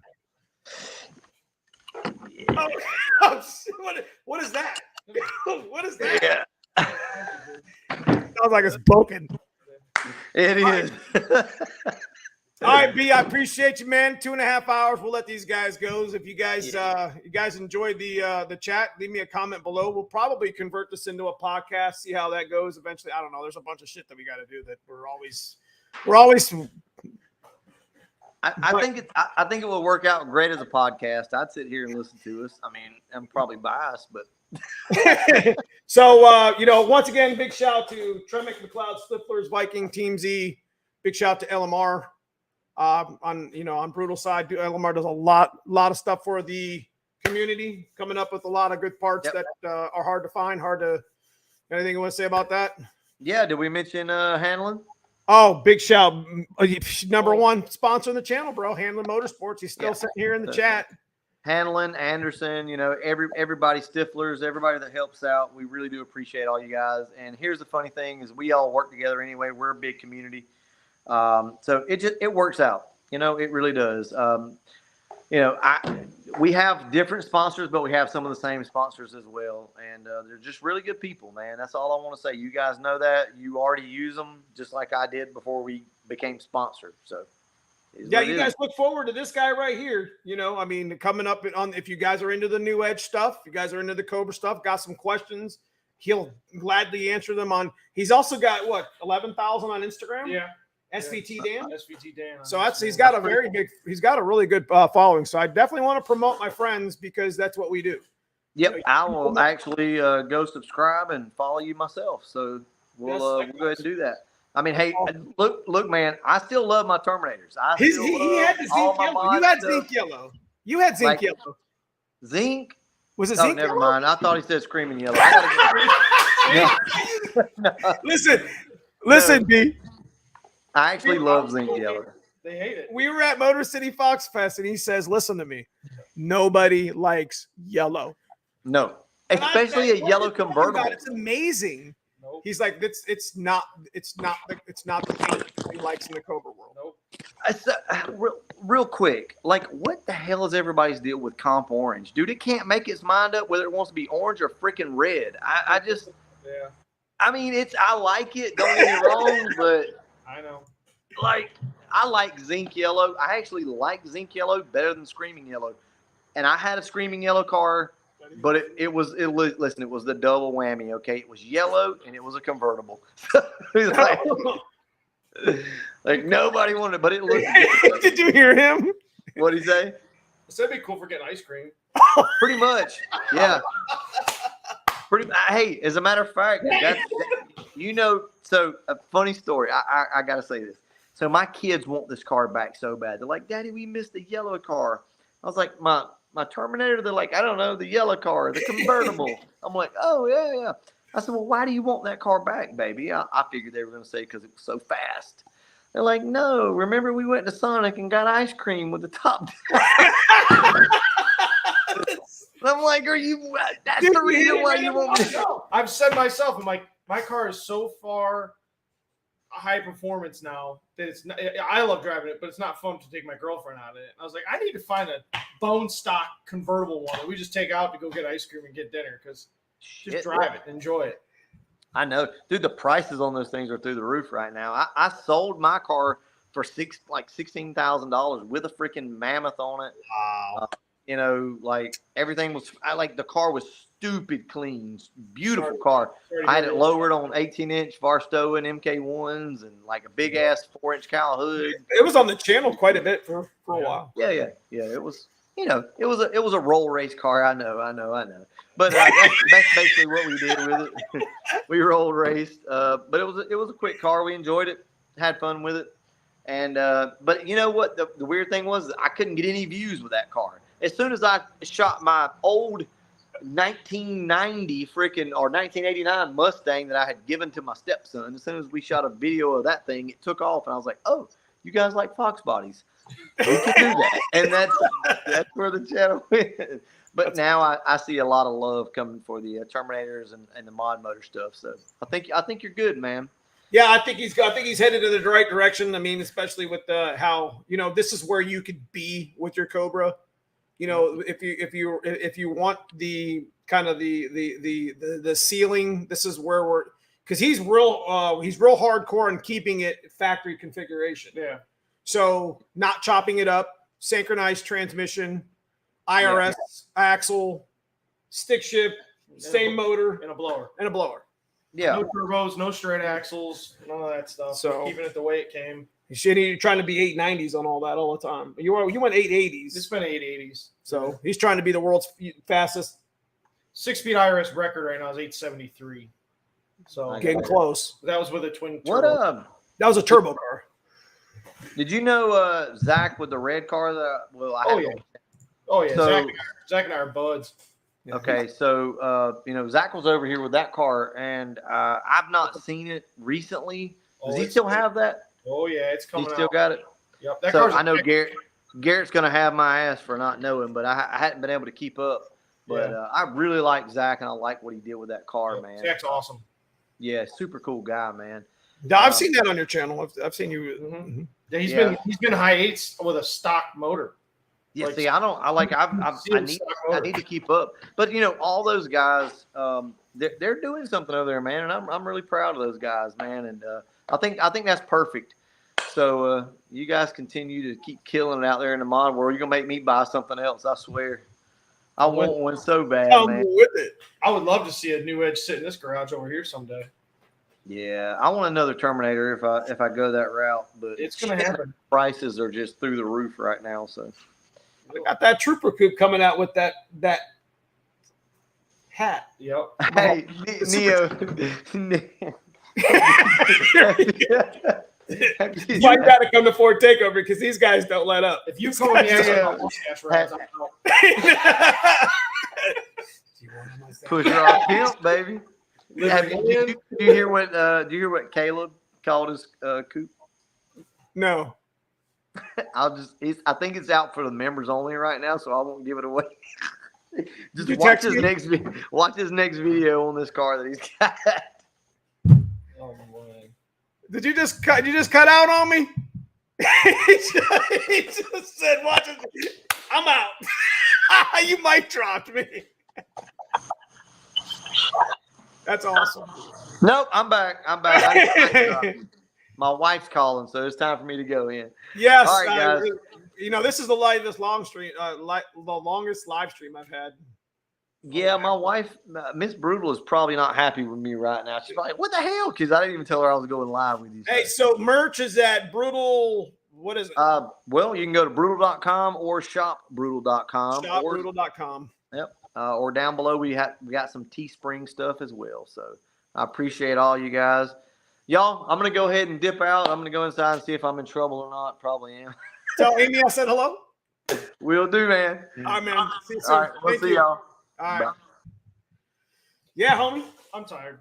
I'm tired. It's a lot. I didn't mean, guys. We're sorry we had such a long stream. I really super appreciate Brutal for joining us. This is a riot. I love doing live streams. Everything I dreamed it'd be. What it? Yeah. Seriously? Oh yeah.